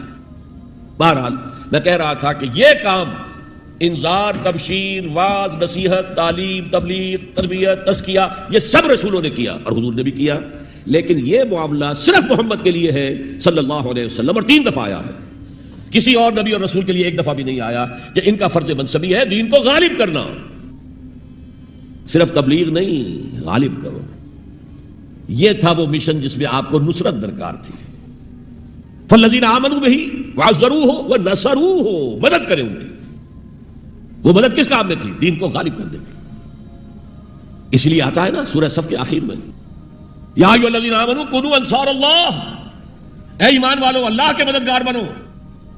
کما قال عیسی ابن مریم للحواریین من انصاری اللہ، جیسے کہ دیکھو 600 برس قبل حضرت مسیح اور حضور کے درمیان 600 برس کا فصل ہے، جیسے کہ 600 برس قبل ہمارے بندے عیسیٰ نے کہا تھا حواریین سے کون ہے میرے مددگار اللہ کے راستے میں، اور حواریین نے کہا تھا نحن انصار اللہ، قال الحواریون نحن انصار اللہ۔ تو یہ اللہ کی مدد اور اللہ کے رسول کی مدد، من انصاری الی اللہ، کون ہے میرا مددگار اللہ کے راستے میں، یہ ہے تیسری بات۔ یعنی کون ہے وہ لوگ جو اصل میں متبع محمد ہیں صلی اللہ علیہ وسلم، الذین یتبعون رسول النبی الامی، ان کی شان کیا ہوگی؟ فالذین آمنوا بہ وعزروہ ونصروہ، اور چوتھی بات واتبعوا النور الذی انزل معہ، اور جو پیروی کریں گے، وہی اتباع کا لفظ چلا آ رہا ہے، اتباع اتباع اتباع، وہ اتباع کریں گے اس نور کا جو ان کے ساتھ نازل کیا جائے گا، یعنی یہ قرآن حکیم۔ فَأُولَٰئِکَ هُمُ الْمُفْلِحُونَ، تو وہ ہوں گے مددگار، وہ ہوں گے کامیاب ہونے والے، مفلحون میں سے ہوں گے۔ اللہم ربنا اجعلنا منہم، اللہ تعالی ہمیں ان میں شامل کرے۔ اب تھوڑا سا خاکہ میں آپ کے سامنے رکھنا چاہتا ہوں، حضور نے یہ کام کیسے کیا جو کسی اور نبی سے نہیں ہو سکا؟ صرف ایک نبی سے، ایک رسول سے ہوا۔ نظام قائم کرنا، حکومت اللہ کی قائم کر دینا۔ جیسے کہ شاید آپ کو معلوم ہو کہ انجیل میں جو دعا ہے لارڈس پریئر کہلاتی ہے، جیسے ہمارے ہاں سورہ فاتحہ ہے، ایسا ہی مقام ہے لارڈس پریئر کا عیسائیوں کے ہاں۔ اس میں کیا الفاظ ہیں؟ Thy kingdom come, Thy will be done on earth as it is in heavens. اے اللہ، اے رب، تیری حکومت آئے، حکومت الہیہ قائم ہو جائے، تیری حکومت آئے۔ اسی کو حضرت مسیح کہتے رہے، کنگڈم آف ہیون آن ارتھ، آسمانی بادشاہت زمین پر قائم ہو جائے۔ Thy kingdom come, Thy will be done on earth as it is in heavens. تیری مرضی جیسے آسمانوں میں پوری ہو رہی ہے، سارے سیارے، سارے ستارے، ساری گیلیکسیز، پوری کائنات جس طرح تیرے حکم کے پابند ہیں، اے رب ایسے ہی تیری مرضی زمین پر بھی پوری ہو۔ یہ کام جو ہے بڑا جان جوکھوں کا کام ہے۔ تبلیغ میں، تعلیم میں محنت ہوتی ہے، مشقت ہوتی ہے، وقت لگتا ہے، اس میں کوئی شک نہیں، لیکن محض تبلیغ، محض تعلیم، محض تربیت، محض تزکیہ، یہ محمد رسول اللہ کا طریقہ نہیں ہے۔ برا نہ مانیے، میری بات پر غور کیجیے گا۔ محمد رسول اللہ کا طریقہ کیا تھا؟ دعوت دو قرآن کے ذریعے، انذار کرو قرآن کے ذریعے، بشارت دو قرآن کے ذریعے۔ فَإِنَّمَا يَسَّرْنَاهُ بِلِسَانِكَ لِتُبَشِّرَ بِهِ الْمُتَّقِينَ وَتُنذِرَ بِهِ قَوْمًا لُدًّا۔ اے نبی، ہم نے اس قرآن کو آپ کی زبان میں آسان کر دیا ہے۔ وَلَقَدْ يَسَّرْنَا الْقُرْآنَ لِلذِّكْرِ فَهَلْ مِن مُدَّكِرٍ، 4 دفعہ آیا ہے سورہ قمر میں۔ ہم نے قرآن کو نصیحت اخذ کرنے کے لیے بہت آسان کر دیا ہے، تو ہے کوئی جو نصیحت کا طالب ہو؟ دعوت ہو، تذکیر ہو، فذکر بالقرآن من یخاف وعید، پہلا کام حضور کا یہ تھا، قرآن کے ذریعے سے لوگوں کو اللہ کی طرف بلانا۔ یہ دعوت، تبلیغ کسے کہتے ہیں؟ To reach out to someone, to convey to ہم سم میسج، یہ تبلیغ ہے، اور اس کو کھینچ کر لے آنا اللہ کے راستے کی طرف، یہ دعوت ہے۔ ومن احسن قولا ممن دعا الى اللہ وعمل صالحا وقال اننی من المسلمین۔ اس شخص سے اچھی بات کس کی ہوگی جو اللہ کی طرف بلائے اور اچھے عمل کرتا ہو؟ یہ نہ ہو کہ وہ دوسروں کو تو نصیحت اور خود میاں فضیحت، یہ نہیں، اور کہے کہ میں بھی عام مسلمان ہوں، میں تم پر کوئی فوقیت کا دعویٰ نہیں کر رہا، میں کوئی آسمان سے نہیں اترا ہوں، میں بھی عام مسلمانوں میں سے ہوں، اننی من المسلمین۔ تو قرآن کے ذریعے تذکیر، قرآن کے ذریعے نصیحت۔ یا ایھا الناس قد جاءتکم موعظۃ من ربکم وشفاء لما فی الصدور، یہی ہے موعظہ، نصیحت، اور یہی ہے شفاء لما فی الصدور، دلوں میں جو روگ ہیں ان کا علاج یہ ہے۔ وہدی ورحمۃ للمؤمنین۔ تو حضور کا طریقہ پہلا کیا تھا؟ قرآن کو عام کرو، جہاں آپ گئے قرآن سنایا۔ آپ کے کوئی خطبات ہمیں نہیں ملتے۔ جمعے کے خطبوں میں کیا کرتے تھے؟ کان للنبی صلی اللہ علیہ وسلم خطبتان یجلس بینہما یقرأ فیہما آیات من القرآن ویذکر الناس۔ یہ صحیح مسلم کی روایت ہے۔ حضور کے 2 خطبے ہوتے تھے، آپ درمیان میں تھوڑی دیر کے لیے بیٹھتے بھی تھے جیسے ہم بیٹھتے ہیں۔ اور یہ کس لیے تھا؟ شاید آپ نے کبھی غور نہ کیا ہو۔ یہ اس لیے نہیں تھا کہ حضور کو کوئی تکان ہو جاتی تھی، آپ کے خطبے بہت مختصر ہوتے تھے، لمبے خطبے کی ضرورت کیا؟ جو سامنے بیٹھے ہیں عربی ان کی زبان ہے، قرآن عربی میں نازل ہوا ہے، حضور کے قلب سے، زبان مبارک سے ادا ہو رہا ہے، دلوں کے اندر جا کے اتر رہا ہے، لمبی بات کی ضرورت کیا تھی؟ بہت مختصر خطبے ہوتے تھے، لیکن پھر بھی بیٹھتے تھے۔ کیوں بیٹھتے تھے؟ یہ علامت تھی اس بات کی کہ یہ خطبہ جو ہے یہ ظہر کی 2 رکعتوں کا قائم مقام ہے۔ ظہر کی 4 رکعتیں فرض، اور جمعے میں رہ گئی 2، بقیہ 2 کے قائم مقام یہ 2 خطبے ہیں۔ لیکن خطبوں میں کرتے کیا تھے؟ یقرأ آیات من القرآن، قرآن کی آیات پڑھ کے لوگوں کو سناتے تھے، ویذکر الناس، اور اسی کے حوالے سے نصیحت کرتے تھے، بس۔ اللہ خیر سمجھ۔ خطبہ نکاح ہے حضور کا، 4 آیتیں اس میں ہیں صرف، ایک سورہ آل عمران کی آیت ہے، ایک سورہ نساء کی آیت ہے، 2 سورہ احزاب کی آیات ہیں۔ آپ نے اپنی طرف سے کوئی واعظ کہا ہی نہیں اس میں۔ تو تبلیغ، تعلیم، تذکیر، انذار، تبشیر سب قرآن کے ذریعے سے، پہلا کام یہ پھیلاؤ اس کو۔ اب اس کے بعد جو آ جائیں قبول کر لیں شعوری طور پر، ہماری طرح نہیں کہ وہ صرف ایک نسلی قسم کا عقیدہ ہے۔ ظاہر بات ہے اس وقت جو مان رہے تھے وہ تو دل یقین کے ساتھ مان رہے تھے نا، انہیں پتا تھا ہمیں گھر بار چھوڑنے پڑیں گے، ہماری بیوی ہم سے علیحدہ ہو جائے گی، والدین ہمیں گھروں سے نکال دیں گے، اور مارے پڑیں گی نوجوانوں پر اور غلاموں کے اوپر تو جو بے پناہ سختیاں ہوئی ہیں۔ تو ظاہر ہے جب تک یقین دل میں کامل پیدا نہ ہو جائے کوئی بھی زبان نہیں کھولتا تھا کہنے کے لیے کہ اشہد ان لا الہ الا اللہ واشہد ان محمد رسول اللہ۔ تو جو آ گئے، ایمان کو قبول کر لیا، اب ان کو جمع کرو، منظم کرو. آرگنائزیشن، اس لیے کہ نظام کو بدلنا آسان کام نہیں ہے. کہیں بھی کوئی خلا تو ہے نہیں، کوئی نہ کوئی نظام ہے. ڈیموکریسی ہے تو وہ حاکمیت عوام کا نظام ہے. کیپٹلزم ہے تو وہ ڈکٹیٹرشپ آف دی کیپٹلسٹ ہے. نظام تو ہے نا. ہمارے پاکستان میں جاگیرداری ہے تو وہ جاگیرداروں کا ملک ہے، انہی کی حکومت ہوگی. اور سیاست ہمارے ہاں جو ہے وہ جاگیرداروں کا میوزیکل چیئرز گیم ہے اور کچھ بھی نہیں. عوامی سیاست ہے ہی نہیں. وہ تو آپ کے ہاں تو پہلا قدم اٹھا لیا گیا تھا جاگیرداری کا خاتمہ. 2 کام ہندوستان میں بہت بڑے ہوئے جو ہم نہیں کر سکے. ہندوستان کے اندر پہلے ہی قدم پر دستور بن گیا اور ایک پٹڑی کے اوپر گاڑی چل رہی اور چلتی رہی. 1 سال صرف آپ کے ہاں ایمرجنسی آئی ہے اور وہ بھی کانسٹیٹیوشنل تھی. کانسٹیٹیوشن کو ایبروگیٹ کر کے کوئی ڈکٹیٹر نہیں آیا تھا. ایک یہ بڑا کام تھا. ہمارے ہاں پہلے ایک BBC رپورٹ آئی، BPC بیسک پرنسپل رپورٹ، اس کے اوپر احتجاج ہوئے، پھر قرارداد مقاصد پاس ہوئی تو خیر. لیکن اس کے بعد 56 کا دستور بنا، اسے ایک فیلڈ مارشل صاحب نے، خود ساختہ فیلڈ مارشل، انہوں نے اس کو بھی ختم کیا اور دستوریہ کا بھی بستر گول کر دیا. جا کر کہیں 73 میں ایک دستور بنا اور اس دستور میں بھی وقتاً فوقتاً اتنی ترمیمیں ہو گئی ہے کہ اس کا حلیہ بگڑ چکا. اور دوسرا بڑا کام یہاں جو ہوا ہے جو قابل تحسین ہے، جاگیرداری کا خاتمہ. تو اصل عوامی سیاست یہاں پر آئی ہے. بہرحال ہر نظام کے ساتھ ویسٹڈ انٹرسٹ ہوتا ہے.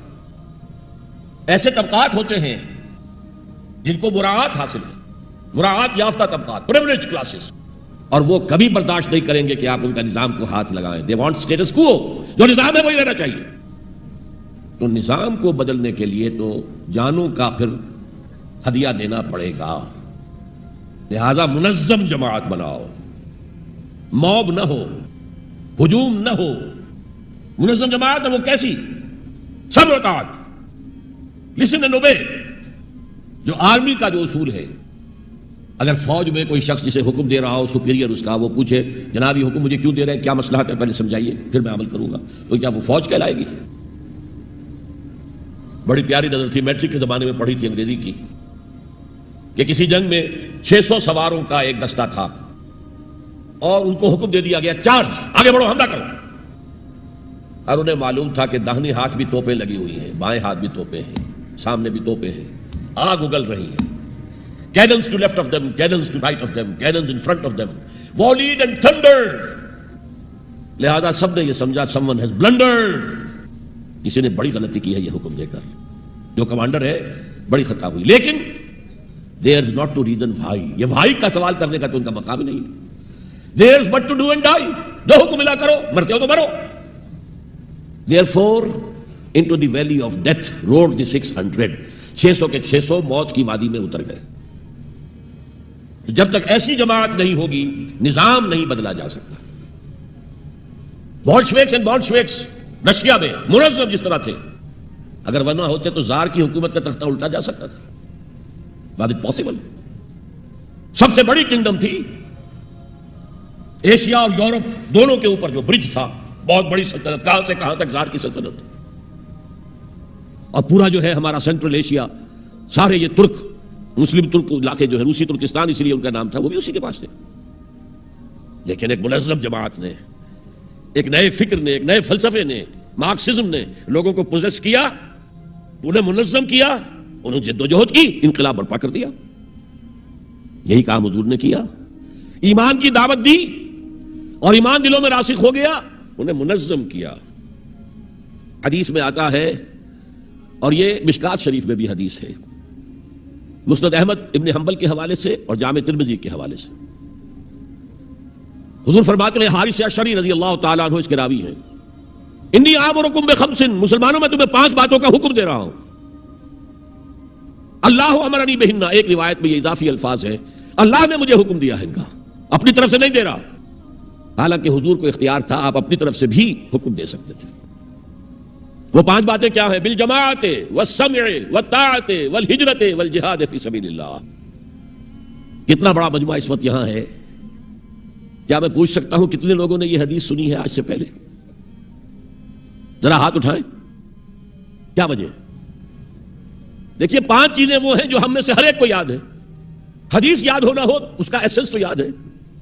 بني الاسلام على خمس شہادت لا الہ الا اللہ وان محمد رسول اللہ واقام الصلاۃ وایتاء الزکاۃ وصوم رمضان وحج البیت من استطاع الیہ سبیلا. کس کو نہیں معلوم 5 ارکان اسلام؟ اور کس نے فرمایا؟ یہ حضور نے. اور یہ کلام خبریہ ہے، بنی الاسلام علی خمس. اس میں امر کا انداز نہیں ہے، خبر ہے. اسلام کی تعبیر 5 بنیادوں پر ہے. یہ حدیث ہمیں یاد ہے، اور جس کے کہہ رہے ہیں میں حکم دیتا ہوں تمہیں اور اللہ نے مجھے حکم دیا ہے، یہ 5 باتیں ہمارے ذہن سے نکل گئی. اس لیے کہ ہمارے ذہن میں اسلام کا تصور مذہب کا ہے، دین کا ہے ہی نہیں. ہم وہی سمجھتے ہیں کہ نماز، ایک تو یہ کہ ہمارے عقائد ٹھیک ہوں، نماز روزہ حج زکوٰۃ کا تقاضا ہو، اور کچھ جو ہمارے سوشل کسٹمز ہیں، عیدیں منائیں، جمعہ پڑھیں، قربانیاں دیا کریں عید الاضحیٰ میں، بچے کا عقیقہ کریں، مردے کو دفنائیں کفنائیں، شادی ہو تو ایجاب و قبول کرائیں، پھیرے نہیں ڈلوائیں گے. بھائی یہ ہمارا دین ہے، ہمارا مذہب ہے. مذہب دین نہیں ہے، یہ دین کا تصور ہی نہیں. ہم اتنے خوگر ہو گئے محکومیت کے کہ دین کی اقامت کا تصور، دین کو غالب کرنے کا تصور ہمارے ذہن سے نکل گیا، ذہن میں ہے ہی نہیں. علماء کو بھی اجنبی سی بات لگتی ہے، یہ کیا بات کہہ رہے ہیں، یہ تو اجنبی سی بات ہے. اس لیے کہ ہمارے ذہنوں سے تصور نکل گیا. پہلے مسلمان بادشاہ تھے، ملوکیت تھی، وہ اسلام تو نہیں تھا. اسلامی نظام تو خلافت راشدہ کا تھا، ابو بکر اور عمر اور عثمان اور علی اور حضرت حسن کو میں مزید شامل کرتا ہوں. تب 30 برس بنتے ہیں جو حضور نے فرمایا تھا کہ یہ 30 برس خلافت رہے گی. بعد میں تو ملوکیت آ گئی. یہ بنو امیہ کے بادشاہ تھے، چاہے خلفاء اپنے آپ کو کہلوائیں. بنو عباس تو بڑے بادشاہ تھے، شہنشاہ تھے، بڑے محل بنائے تھے. اور یہی حال پھر جن کو ہم کہہ دیتے ہیں عثمانی خلفاء، یعنی ترک بادشاہ اور شہنشاہ، ان کا بھی حال یہی تھا. اسلام کہاں ہے؟ اس کے بعد آ گئے انگریز نے کہا قانون ہمارا ہوگا، کرمنل لا ہمارا ہوگا، CRPC ہماری ہوگی، سول لا ہمارا ہوگا، نظام ہمارا ہوگا.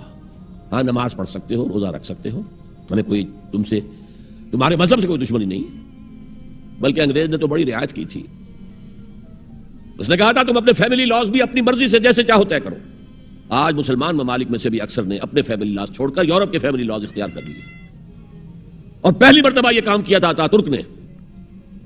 اور یورپ کے اخبارات نے پھر تنزیہ لکھا تھا کہ یہ عجیب قوم ہے، کہتی ہے کہ بہترین قانون ہمارے پاس ہے، اور حال یہ ہے کہ فیملی لاز بھی ہم سے مانگ رہے ہیں، رومن لاز سے اخذ کر رہے ہیں فیملی لاز اپنے. یہ ان کا حال ہے، کہتے ہیں بہترین قانون ہمارے پاس. تو انگریز کے آنے کے بعد اب ہمارا علماء کا قال اللہ قال رسول یا مدرسہ چلا لیں. بہرحال انہوں نے بڑی خدمتیں کی ہیں. اگر یہ نہ ہوتا تو شاید ہمارے ہاں مساجدیں آباد ہی نہ ہوتی.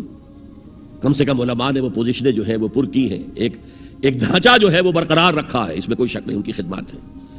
لیکن انگریز نے تو جو بھی تھا صرف اتنی آزادی دی تھی، اسی کو ہم ذہناً ریکنسائل کر چکے ہیں، بس اسلام یہی ہے نہیں. اور آج میں آپ کو بتا دوں، امریکہ اور انگلینڈ خاص طور پر اور بقیہ عیسائی مملکتیں بھی بالعموم اسلام کے خلاف جو جنگ جاری کر رہے ہیں، اور تیزی کے ساتھ یہ بڑھے گی، اس کا بھی معاملہ یہ ہے کہ مذہب کی حیثیت سے اسلام کے خلاف ان کی کوئی جنگ نہیں. جب بش کہتا ہے کہ ہم تو اسلام کے خلاف نہیں، صحیح کہتا ہے، سچ کہتا ہے. وہ یہ کہہ سکتے ہیں you have come here, you have purchased churches and synagogues and converted into mosques, did we object? تم یہاں آئے، تم نے چرچ خرید کے مسجد بنا لی، سینیگاگ یہودیوں کا خریدا اور مسجد بنا لی. ہم نے کبھی روکا تمہیں؟ تم نمازیں پڑھتے ہو، ہم نے روکا؟ روزے رکھتے ہو، ہم نے روکا؟ بلکہ رمضان میں وائٹ ہاؤس میں ایک افطاری بھی دے دیتے ہیں تمہیں سیریمونیل. تمہاری عید ہے، بقرہ عید ہے، ہم کو کمیموریٹو اسٹیمپس جاری کر دیتے ہیں، یہ عید کا جو ہے ڈاک کا ٹکٹ ہے اور یہ بقرہ عید کا ہے. تو مذہب سے تو ہمیں کوئی اعتراض نہیں، لیکن اسلام کا سیاسی، معاشی اور سماجی نظام nothing doing. We will not bear it. نظام ہمارا ہوگا. اور سمجھ لیجئے یہ تاریخ نے پورا سرکل، ایک گھیرا پورا کر لیا ہے. وہ جو مولانا حالی نے کہا تھا اے خاصہ خاصان رسول وقت دعا ہے، امت میں تیری آ کے عجب وقت پڑا ہے. وہ دی جو بڑی شان سے نکلا تھا وطن سے، پردیس میں وہ آج غریب الغرباء ہے. کس شان سے نکلا تھا اسلام، اور آج بالکل ریورس ہو گیا معاملہ. اسلام نے یہ کہا تھا اسلام لے آؤ، ہمارے برابر کے بھائی ہو جاؤ گے. ہم یہ بھی نہیں کہیں گے ہم پرانے مسلمان ہیں، سینئر مسلمان ہیں، ہمارے حقوق زیادہ ہیں، تم نیو کمرز ہو، نو مسلم ہو، تمہارے حقوق نہیں، بالکل برابر. یہ نہیں تو اسلام کی بالادستی قبول کرو، چھوٹے ہو کر رہو، ہاتھ سے جزیہ پیش کرو، یؤتوا الجزیۃ عن ید وہم صاغرون، پھر تم یہودی رہو مذہب کے طور پر. نظام ہمارا ہوگا دین حق کا، وہ غالب ہم نے کرنا ہے. محمد الرسول اللہ بھیجے گئے دین کو غالب کرنے کے لیے. ہمارے اندر طاقت نہ ہو تو کیا کریں، مجبور ہیں. لیکن طاقت ہو اور پھر دین کو غالب نہ کریں تو ہم تو غدار ہیں اللہ کے. لہذا کیا کہتے تھے، ایمان لے آؤ برابر کے ہو جاؤ گے، نہیں تو رہو تم عیسائی رہو، یہودی رہو، مجوسی رہو. ابھی شروع میں ان تین سے ہی معاملہ تھا نا. لیکن اسلام کی بالادستی نظام ہمارا ہوگا، باقی تم نیچے رہو. اور اگر یہ بھی منظور نہیں تو آؤ تلوار ہمارے اور تمہارے درمیان فیصلہ کرے گی. یہی بات تھی کہ نہیں؟ آج وہی بش کہہ رہا ہے نظام ہمارا ہوگا، اس نظام کے نیچے تم رہو، مسلمان رہو، ہندو رہو، عیسائی رہو، کچھ رہو. یہ بالکل برعکس کیفیت ہو گئی اس کی. تو آج کا مسلمان جو ہے ان چیزوں سے اس لیے ذہن غافل ہے کہ حضور کی اتنی تاکیدی حدیث، انی آمرکم بخمس اللہ امرنی بہن بالجماعت والسمع والطاعت والہجرۃ والجہاد فی سبیل اللہ، کبھی ممبر سے نہ سنائی گئی نہ کبھی سنی گئی، اس لیے کہ یہ اس عمل کا نام ہے جو دین کو قائم کرنے کے لیے ہوتا ہے. چوتھا کام فرمایا گیا واتبعوا النور الذی انزل معہ، وہی لفظ اتباع چل رہا ہے. یہ ساری میری گفتگو کا مرکزی لفظ اتباع ہے. یاد ہے میں نے کیا کہا تھا؟ اللہ کی اطاعت کلی اور محبت شدید مل کر کیا چیز بنے گی؟ عبادت. رسول کی اطاعت کلی اور شدید محبت مل کر کیا بنے گی؟ اتباع. اور اتباع کا درجہ کیا ہے؟ قل ان کنتم تحبون اللہ فاتبعونی یحببکم اللہ. اے نبی ان سے کہہ دیجئے اگر تم اللہ سے محبت کرتے ہو تو میرا اتباع کرو، میری پیروی کرو، میرے نقش قدم پر چلو.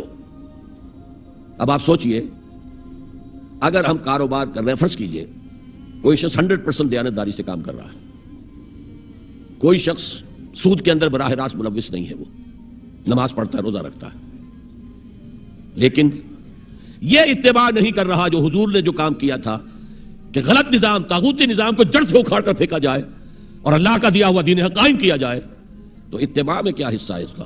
کوئی نہیں. ایک سوال آپ سے کرتا ہوں، حضور نے وحی کے آغاز کے بعد کوئی کاروبار کیا؟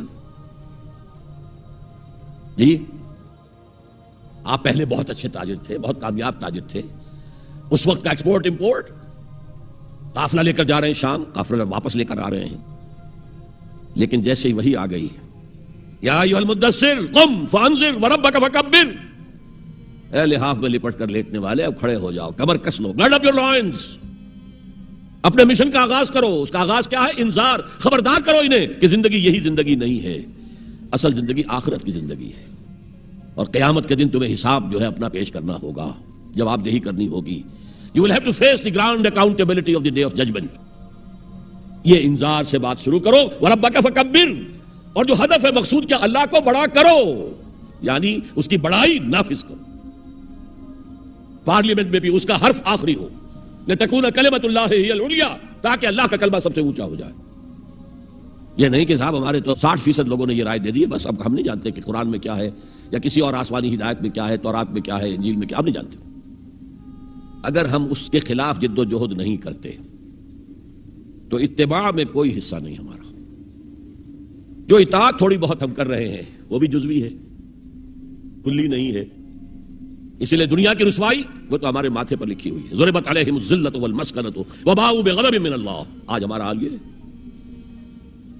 تو اتباع رسول، محبت رسول کا تقاضا وہی جد و جہد کرو، وہی جد و جہد کرو. اسی کا نام جہاد فی سبیل اللہ ہے. بدقسمتی سے خود ہم نے غلط انٹرپریٹیشن جہاد کی ہے، جس کی وجہ سے دشمنوں کو موقع ملا ہے. جہاد کے معنی جنگ، حالانکہ جہاد کے معنی تو جنگ نہیں ہے. جہاد جد و جہد کا نام ہے، کوشش. جہد کے مقابلے میں آئے گی تو وہ جہاد ہے. جہد یک طرفہ ہے تو جہد ہے، اور دو طرفہ ہو رہی ہے. رسا جو ہے آپ ادھر کھینچ رہے ہیں وہ ادھر کھینچ رہے ہیں، یہ جہاد ہے. آپ توحید کا پرچم اٹھائے ہوئے ہیں، توحید پھیلا رہے ہیں، وہ شرک پھیلا رہے ہیں، یہ جہاد ہے. کوئی مغربی ڈیموکریسی چاہتا ہے، کوئی سوشلسٹ ڈیموکریسی چاہتا ہے، ان کے درمیان رساکشی ہوگی کہ نہیں ہوگی؟ یہ جہاد ہے. قتال تو جہاد کی 9 منزلہ عمارت میں جا کے 9ویں منزل پر قتال فی سبیل اللہ، اور یہ دونوں قرآن کی اصطلاحات ہیں. ہم نے جہاد کو بھی جنگ بنا دیا، تو پھر تو اب ہر شخص کو قرآن میں جنگ ہی جنگ نظر آئے گی. جہاں جہاد کا لفظ آیا جنگ، جہاں جہاد کا لفظ آیا جنگ. اسی سے تو ان کو موقع مل گیا نا. اے نبی آپ ان کافروں کی باتیں نہ سنیں، نہ ان کے باتوں میں آئیں، چاہے وہ صاف انکار کر رہے ہیں اور چاہے وہ کوئی مصالحت چاہتے ہوں کہ محمد کچھ نرمی دکھاؤ، کچھ ہماری مانو، کچھ اپنی منوا لو. یہ تم نے جو کل پیدا کر دی ہے، گھر گھر لڑائی ہو رہی ہے، اولاد ماں باپ سے جدا ہو گئی، بہن بھائی سے جدا ہو گیا، شوہر بیوی سے جدا، بیوی شوہر سے جدا. تو جو کہتے ہیں کہ a house divided amongst itself can not stand, ہمارا تو تم نے قبائلی جو ہمارا روب تھا وہ ختم کر دیا دنیا میں. لہذا ایسا کرو، کچھ مصالحت کرو، کچھ اپنی منوا لو، کچھ ہماری مان لو. قرآن نے کہا ودوا لو تدہنوا فیدہنون فلا تطع المکذبین. ان کی بات نہ سنیے. تو جہاد تھا جو ہو رہا تھا، جس کے لیے میں نے رات تقریر کی ہے، جہاد بالقرآن. فلا تطع الکافرین وجاہدہم بہ جہادا کبیرا. یہ سورہ الفرقان کی آیت ہے نمبر 52. اور شروع کیسے ہوتی ہے سورہ الفرقان؟ تبارک الذی نزل الفرقان علی عبدہ لیکون للعالمین نذیرا. بڑی بابرکت ہے وہ ذات جس نے اپنے بندے محمد پر صلی اللہ علیہ وسلم یہ الفرقان نازل کر دیا تاکہ تمام جہان والوں کو خبردار کر دے، انذار، اور وہ پوری نوع انسانی کے لیے انذار. اسی میں آگے آتا ہے اسی صورت میں فلا تطع الکافرین. اے نبی آپ ان کافروں کی باتیں نہ مانیں، نہ سنیں، نہ توجہ دیں. وجاہدہم بہ، اس قرآن کے ذریعے سے جہاد کیجئے. 12 برس مکے میں قرآن کے ذریعے سے جہاد ہوا ہے. تلوار تو نہیں اٹھی. الٹا حکم یہ تھا کہ چاہے تمہارے ٹکڑے کر دیں، چاہے تمہیں آگ میں جلا دیں. You don't have to raise hands even in self defence. کفوا ایدیکم، اپنے ہاتھ بندھے رکھو، روکے رکھو، کوئی جوابی کارروائی نہیں. 12 برس. This was the order of the day. یہ جہاد بالقرآن. اس جہاد بالقرآن کے ذریعے سے لوگوں کو کھینچا گیا، پھر بیعت لے کر ان کو منظم جماعت بنایا گیا، پھر ان کا تزکیہ کیا گیا. تزکیہ کس بات کا؟ دل میں کوئی ولولہ، کوئی امنگ، کوئی حوصلہ، کوئی طلب، کوئی مقصود نہ رہ جائے سوائے اللہ کی رضا کے حصول کے اور آخرت کی فلاح کے حصول کے. جب تک پاک نہیں ہو جائے گا دل، جب تک دل سے ساری امنگیں، ساری ایمبیشن نہیں نکل جائیں گی سوائے اللہ کو راضی کرنا اور آخرت کی فلاح طلب کرنا. یہ ہے تزکیہ. یتلو علیہم آیاتہ ویزکیہم ویعلمہم الکتاب والحکمہ. اگر اس نقش قدم پر آپ نہیں چل رہے تو حضور کے ساتھ محبت کا دعویٰ باطل ہے. آپ مسلمان ہیں، ٹھیک ہے، آپ مانتے ہیں انہیں اللہ کا رسول، اور آپ درود بھی بھیج دیتے ہیں، نماز میں بھی درود ابراہیمی ہے، سب کچھ ہے، لیکن یہ ہے کہ اتباع رسول محبت رسول کے بغیر نہیں. اور محبت رسول سے جو اتباع رسول وجود میں آتا ہے وہ ہے من انصاری اللہ. اور یہ سمجھ لیجئے، بس آخری نکتہ میں بیان کر رہا ہوں، اگر تو حضور کو بھی بھیجا گیا ہوتا صرف اہل عرب کے لیے تو آپ کی حیات طیبہ ہی میں مشن مکمل ہو گیا. جاء الحق وزهق الباطل ان الباطل كان زهوقا اذا جاء نصر الله والفتح ورأيت الناس يدخلون في دين الله افواجا. کام مکمل ہو گیا. لیکن حضور کو تو بھیجا گیا ہے پوری نوع انسانی کے لیے. وما ارسلناک الا کافۃ للناس بشیرا ونذیرا. اے نبی ہم نے آپ کو نہیں بھیجا ہے مگر تمام انسانوں کے لیے بشیر اور نذیر بنا کر. کیا نتیجہ نکلا؟ جب تک پوری دنیا میں اللہ کا دین اسی طرح غالب نہ ہو جیسے حضور کے دست مبارک سے جزیرہ نما عرب میں ہو گیا تھا، اس وقت تک حضور کا مشن تکمیل کو نہیں پہنچا. یہ بات میں نے 5ویں جماعت میں پڑھی تھی. علامہ اقبال کی نظم شکوہ جواب شکوہ میں نے پڑھی. بانگے درا مجھے میرے بڑے بھائی صاحب نے بھیجی تھی. ایک شعر تو وہ ہے بانگے درا کا جو میرے تحت الشعور میں کہیں چپک گیا تھا اور میری پوری زندگی کو اس نے ایک رخ پر ڈالا ہے. وہ زمانے میں معزز تھے مسلمان ہو کر اور تم خار ہوئے تاریک قرآن ہو کر. دیکھیے یہ بات صرف اقبال نے نہیں کہی، وہ داڑھی مڈا تھا، عالم تو نہیں تھا. یہی بات کہی 14ویں صدی کے مجدد اعظم شیخ الہند مولانا محمود حسن اسیر مالٹا نے. 4 سال کی اسیری کے بعد جب رہائی پا کر آئے تھے 1920 میں، اور رہائی کیوں ملی تھی کہ ٹی بی 3rd سٹیج کو پہنچ گئی تھی. انگریز ڈرتا تھا کہ اگر ہماری اسیری ہی کے اندر کہیں انتقال ہو گیا تو کہیں طوفان اٹھ جائے گا، لہذا چھوڑ دیا. دیوبند میں ایک جلسہ منعقد ہوا اور وقت کے سارے بڑے بڑے علماء موجود، اشرف علی تھانوی صاحب موجود، شبیر احمد عثمانی صاحب موجود، مولانا حسین احمد مدنی موجود، ہمارے جو پاکستان میں مفتی محمد شفیع صاحب موجود. اور انہوں نے یہ واقعہ لکھا ہے اپنی کتاب میں وحدت امت میں کہ شیخ الہند نے کہا کہ ہم نے تو اپنی 4 سالہ دور اسیری میں جتنا یہ غور کیا ہے، ہمیں اپنے زوال کے 2 اسباب نظر آئے ہیں. ایک ہمارا قرآن کو ترک کر دینا، یہ لفظ ہے اس کے اندر، نوٹ کیجئے. حالانکہ علماء نے قرآن کو ترک کیا ہے، لیکن اگر آپ نے کہا نہیں تو یہ صحیح نہیں ہے، کیا ہے۔ ان کا سارا زور فقہ پر ہے، حدیث پر ہے، زیادہ زور قرآن پر نہیں ہے، صحیح بات ہے۔ کہنے والا کون ہے؟ شیخ الہند۔ ایک ہمارا قرآن کو ترک کر دینا اور دوسرا آپس کے اختلافات، اور مفتی شفیع صاحب نے اس کے اوپر پھر یہ گرہ لگائی کہ حضرت شیخ نے جو دو باتیں کہی تھی حقیقت میں ایک ہی ہیں، ہمارے اختلافات بھی اسی لیے کہ ہم نے قرآن کو ترک کر دیا۔ تو یہ ہے ایک شعر جو میرے ذہن میں چپک گیا تھا، پھر قرآن سے اللہ نے جو ایک مناسبت دی ذہنی قلبی، اللہ کا شکر ہے، اللہ کا فضل ہے۔ دوسرا شعر وہ ہے کہ وقت فرصت ہے کہاں، کام ابھی باقی ہے، نور توحید کا اتمام ابھی باقی ہے۔ پورے کرہ ارضی جب تک کہ توحید سے جلوگر نہ ہو جائے اور اسلام کا ڈنکا نہ بج جائے، اس وقت تک حضور کا مشن مکمل نہیں ہے۔ حضور حوالے کر کے گئے تھے امت کے۔ خطبہ حجۃ الوداع میں آپ نے سوال کیا الا هل بلغت، اور 1.25 لاکھ کے مجمع نے جواب دیا انا نشهد انک قد بلغت الرسالۃ وادیت الامانۃ ونصحت الامۃ وکشفت الغمۃ۔ حضور اب گواہ ہیں، آپ نے حق رسالت ادا کر دیا، حق امانت ادا کر دیا، مسلمانوں کی خیر خواہی کا حق ادا کر دیا، امت کی خیر خواہی کا، اور گمراہی کے پردے چاک کر دیے۔ 3 دفعہ حضور نے سوال کیا، 3 دفعہ جواب لے کر پھر آسمان کی طرف نگاہ اٹھائی اور انگشت شہادت سے اشارہ کیا، اور پھر لوگوں کی طرف اللہم اشہد اللہم اشہد اللہم اشہد، اے اللہ تو بھی گواہ رہے، یہ مان رہے ہیں کہ میں نے پہنچا دیا۔ اسے میں کہا کرتا ہوں سائی آف ریلیف۔ کندھوں پر ایک بہت بڑا بھاری بوجھ آ گیا تھا، بہت بڑی امانت تھی قرآن، اس کے پہنچانے پر کیا کیا تکلیفیں اٹھائی ہیں۔ پاگل کہے گئے، مجنون کہے گئے، شاعر کہے گئے، ساحر کہے گئے، مسحور کہے گئے، کیا نہیں کہا گیا۔ اور پھر جو مارے کھائی ہیں، جو 3 سال کی شیب بنی ہاشم کے اندر اسیری تھی، جس میں کھانے پینے کی چیزیں گھاٹی میں داخل نہیں ہو سکتی تھی۔ ہماری جیلوں میں تو آپ کو کھانا تو ملتا ہے، وہاں تو کچھ نہیں تھا۔ پھر طائف کا پتھراؤ یاد کیجئے، پھر مکے سے نکلنا اور 3 دن رات ایک غار میں چھپے رہنا، پھر مدینے کے اندر آپ کو معلوم ہے غزوہ بدر آ رہی ہے، اس میں 70 اگر کافر مارے گئے تو غزوہ احد میں 70 صحابہ شہید ہو گئے، جن میں حضرت حمزہ بھی ہیں۔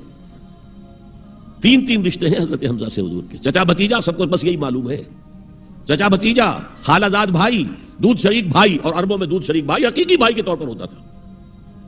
اور ان کی لاش سامنے آئی ہے کہ ناک کاٹ لی گئی ہے، کان کاٹ لیے گئے ہیں، اور پیٹ چاک کر کے کلیجہ چبایا گیا ہے۔ یہ سارے بوجھ اٹھا کر اگر وہ حق تبلیغ ادا ہو گیا، اے اللہ یہ مان رہے ہیں، تو بھی گواہ رہے۔ اور پھر کیا کہا فَلْيُبَلِّغِ الشَّاهِدُ الْغَائِبَ، اب جو یہاں موجود ہیں ان کا فرض ہے کہ ان کو پہنچائیں جو یہاں نہیں ہے، اور یہ ابد الآباد تک کے لیے، قیامت تک کے لیے ہے۔ انا آخر المرسلین وانتم آخر الامم، میں آخری رسول ہوں، تم آخری امت ہو، اور تمہیں نکالا گیا دنیا والوں کے لیے۔ دنیا کی دوسری قومیں اپنے لیے جیتی ہیں، اپنی عظمت، اپنا بول بالا، اپنے مفادات، اپنی مصلحتیں، اور تمہیں دنیا والوں کے لیے جینا ہے۔ ہم تو جیتے ہیں کہ دنیا میں تیرا نام رہے، کہیں ممکن ہے کہ ساقی نہ رہے، جام رہے۔ یہ جام ہدایت کون گردش میں لائے گا اگر ساقی نہ ہو؟ ساقی امت مسلمہ ہے۔ یہ دوسری بات ہے کہ امت بھول گئی، خود ہی نہیں پڑھا، پڑھائیں گے کیا؟ خود ہی نہیں سمجھا، سمجھائیں گے کیا؟ بہرحال وقت فرصت ہے کہاں، کام ابھی باقی ہے، اور اس کی صحیح حدیثیں موجود ہیں کہ دنیا میں دوبارہ نظام خلافت علی منہاج النبوہ آئے گا، اور اب جب آئے گا گلوبل ہوگا۔ یہ ایک بہت بڑا تصادم آنے والا ہے، جسے کہ بائبل کے ماننے والے کہتے ہیں آرمگیڈون، بہت بڑی جنگ۔ اگر آپ کہیں ڈکشنری میں جا کر دیکھیں گے آرمگیڈون کے معنی تو لکھا ہوگا a very big war which will be fought between the forces of evil and good before the end of this world۔ اور حضور کی احادیث میں الملحمۃ العظمی، عظیم ترین جنگ، الملحمۃ الکبریٰ، سب سے بڑی جنگ، اور اس میں یا تو ایک طرف ہوگا نیو ورلڈ آرڈر، وہ چاہتا ہے گلوبل ہو جانا، اور یہ حقیقت میں جیو ورلڈ آرڈر ہے۔ عیسائی دنیا اس وقت یہودیوں کے پنجے میں، شکنجے میں ہے۔ 100 سال پہلے دیکھ آیا تھا وہ دیکھنے والا مرد درویش اقبال، 1905 میں گیا تھا انگلستان، جرمنی، 1908 تک رہا تھا۔ وہ دیکھ کر آیا تھا کہ فرنگ کی رگے جہاں پنجے یہود میں ہے۔ آپ کو معلوم ہے جو ریئیکشن ہوا ہے بعد میں، جو کچھ ہٹلر نے کیا یہودیوں کے ساتھ، کہتے ہیں 60 لاکھ ہمارے مارے ہیں۔ کیوں؟ کہ انہیں احساس ہو گیا تھا انہوں نے اپنے شکنجے میں ہمیں کس لیا ہے، لہذا اس نے انتقام لیا ہے۔ بہرحال اب جو بھی ٹکراؤ ہونے والا وہ 2 نظاموں کا ہوگا، جسے ہنٹنگٹن نے کہا ہے کلیش آف سیویلائزیشنز، تہذیبوں کا تصادم آئے گا۔ اور اس میں دوسری تہذیب ہماری یا ہمارا نظام اس وقت دنیا میں کہیں نہیں ہے، لیکن دشمن کو معلوم ہے۔ ابلیس کی مجلس شورا میں علامہ اقبال نے ابلیس کی ترجمانی کرتے ہوئے کہا ہے اگر کوئی خطر مجھ کو تو اس امت سے ہے۔ ابلیس کہہ رہا ہے۔ پہلے اس میں آتا ہے ایک مشیر نے کہا جی جمہوریت کا دنیا میں بول بالا ہو رہا ہے، ہماری ابلیسی نظام تو ختم ہو جائے گا۔ اس نے کہا نہیں، ہم نے خود پہنایا ہے شاہی کو جمہوری لباس، ذرا آدم ہوا ہے خود شناس و خود نگر۔ تم نے کیا دیکھا نہیں مغرب کا جمہوری نظام، چہرہ روشن اندروں چنگیز سے تاریک تر، اس دی ڈکٹیٹرشپ آف دی کیپٹلسٹ۔ دوسرے نے کہا مشیر نے اجی وہ ایک اور مصیبت کھڑی ہو گئی ہے، وہ کارل مارکس نے کیا کر دیا ہے، میرے آقا یہ جہاں زیر و زبر ہونے کو ہے ہمارا ابلیسی نظام تو ختم ہو جائے گا۔ اس نے اس کو بھی رد کر دیا۔ کب ڈرا سکتے ہیں مجھ کو اشتراکی کوچہ گرد، یہ پریشان روزگار آشفتہ مغز آشفتہ ہو، کچھ نہیں کر سکتے۔ ہے اگر کوئی خطر مجھ کو تو اس امت سے ہے جس کی خاکستر میں ہے اب تک شرار آرزو، انگارے کے اوپر آ گئی ہے راکھ، اندر دہکتی ہوئی آگ ہے، جس کی خاکستر میں ہے اب تک شرار آرزو، خال خال اس قوم میں اب تک نظر آتے ہیں، وہ کرتے ہیں اشک سحر گاہی سے جو ظالم وضو۔ لیکن پھر کہتا ہے وہی ابلیس، جانتا ہوں میں یہ امت حامل قرآن نہیں۔ دیکھیے کت قدر صحیح عکاسی کر، مجدد وقت بھی کہہ رہا ہے ہم نے قرآن کو ترک کر دیا، اور مفکر امت کہہ رہا ہے کہ ہم نے قرآن کو ترک کر دیا، اور تم خار ہوئے تارک قرآن ہو کر۔ دونوں کی رائے متفق گردید رائے بو علی بارائے من، دونوں کی رائے مل گئی۔ بہرحال ابلیس کہتا ہے جانتا ہوں میں یہ امت حامل قرآن نہیں ہے، وہی سرمایہ داری بندے مومن کا دین۔ جانتا ہوں میں کہ مشرق کی اندھیری رات میں بے ید بیضا ہے پیران حرم کی آستین، ان کی آستینوں کے اندر وہ ید بیضا والا ہاتھ نہیں ہے۔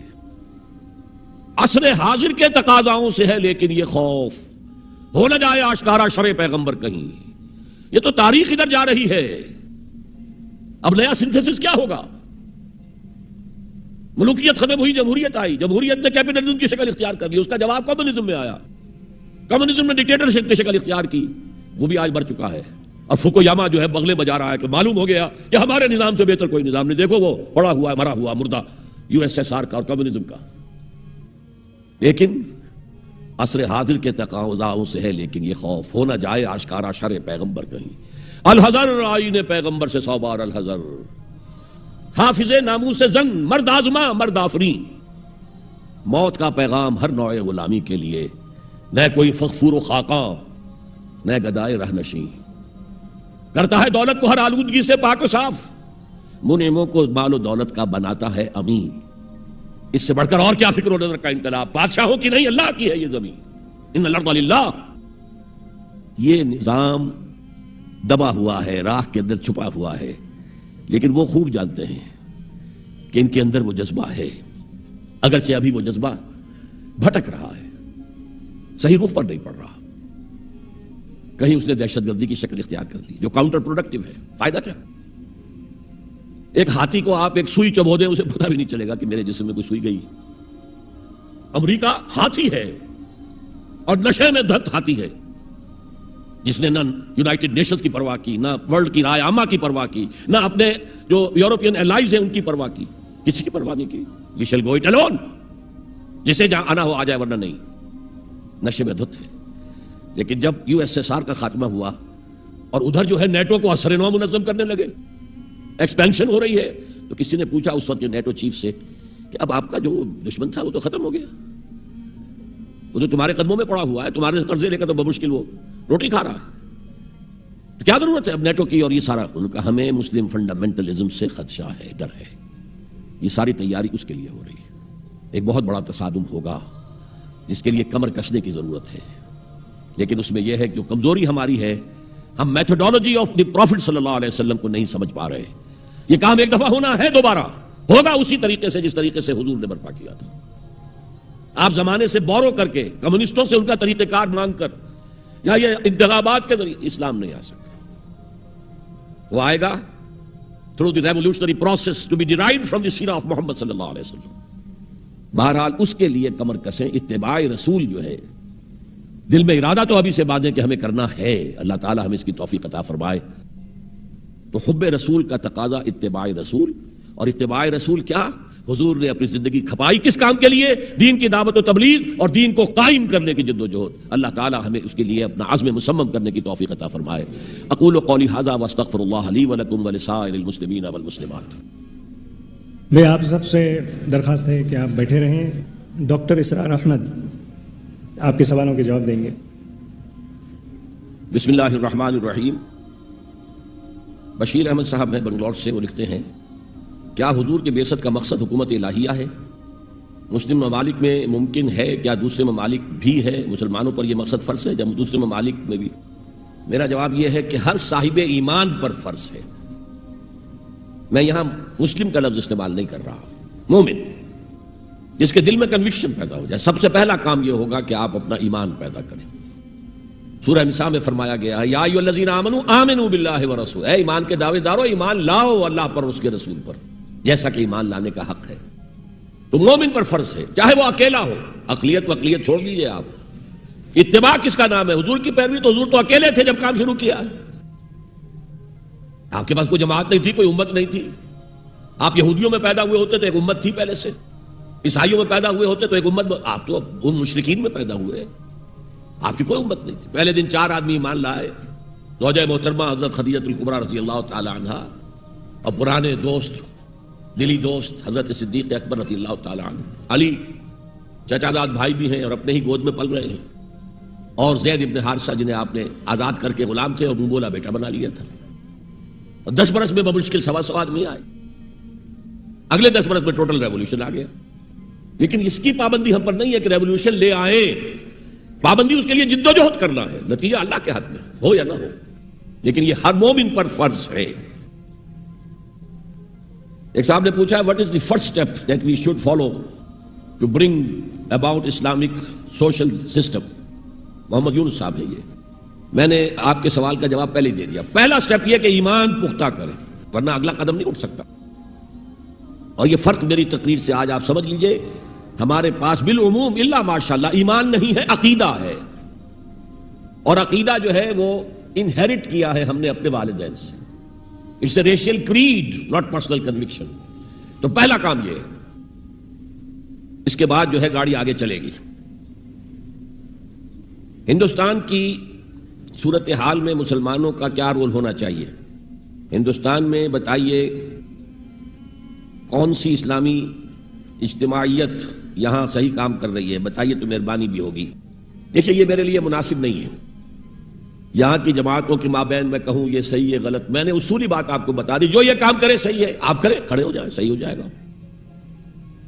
باقی یہ آپ سمجھ لیجئے کہ اقلیت میں ہونے کی وجہ سے ایبسالو نہیں ہو جاتے آپ ڈیوٹی سے. آپ کا فرض ختم نہیں ہوتا.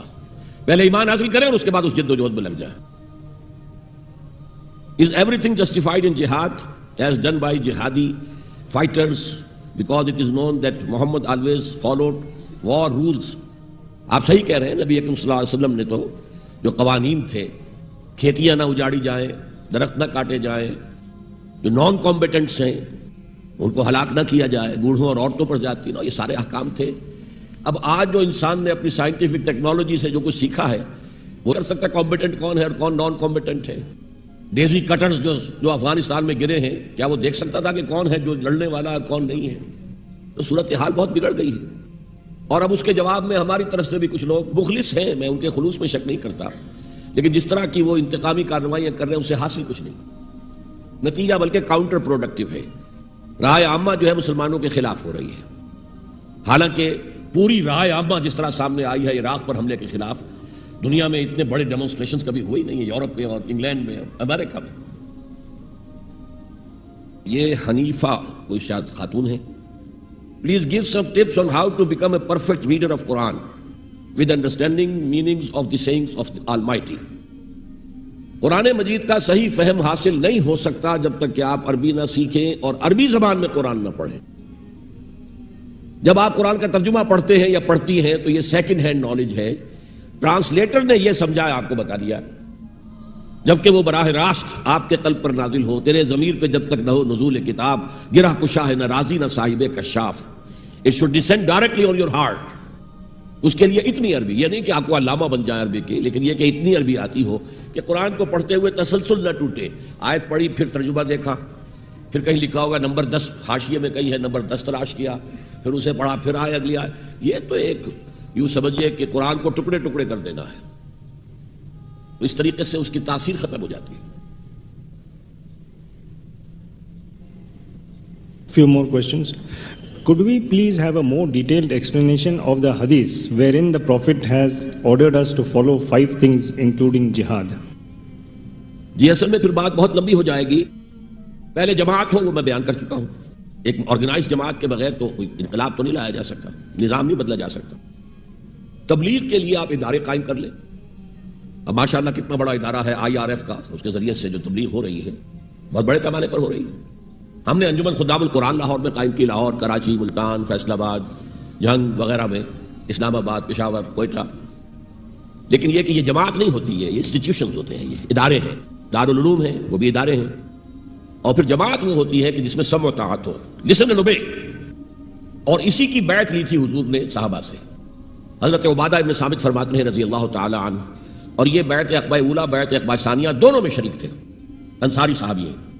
اور یہ کہتے ہیں کہ بایعنا رسول اللہ صلی اللہ علیہ وسلم علی السمع والطاعت فی العسر والیسر والمنشط والمکرہ وعلی اثرۃ علینا وعلی لا ننازع الامر اہلہ وعلی ان نقول بالحق اینما کنا لا نخاف فی اللہ لومۃ لائم. یہ 9 پوائنٹس تھے اس بیعت کے. آپ کا ہر حکم سنیں گے، اطاعت کریں گے، خواہ مشکل ہو خواہ آسان، خواہ طبیعت آمادہ ہو خواہ اپنی طبیعت پر جبر کرنا پڑے، خواہ آپ دوسروں کو ہم پر ترجیح دے دیں. ہم یہ نہیں کہیں گے ہم آپ کے پرانے خادم، آپ نے ایک نیو کمر کو ہمارے اوپر امیر کیسے بنا دیا، ہاؤ کم. ہم نہیں کہیں گے.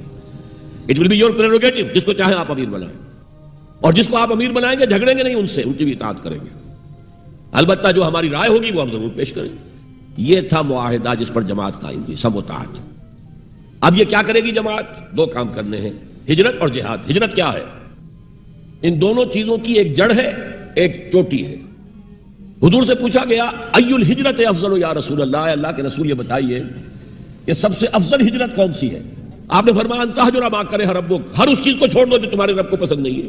تو آپ بھی ہجرت آج کر سکتے ہیں، آج رات کر سکتے ہیں. سوچئے بیٹھ کر اپنی زندگی میں کیا کیا چیزیں ہیں جو اسلام کے منافی ہیں، جو اللہ کو پسند نہیں ہیں، نکالیے ان کو، ہجرت شروع ہو جی. اور آخری ہجرت کیا ہے؟ جب کفر کے ساتھ مقابلہ ہو اور اس وقت کہا جائے اب ساری قوت ایک جگہ پر آ جائے مسلمانوں کی، تو ہجرت فرض ہو جاتی ہے. پھر چھوڑو گھر بار اہل و عیال، آ جاؤ. یہ ٹاپ ہے.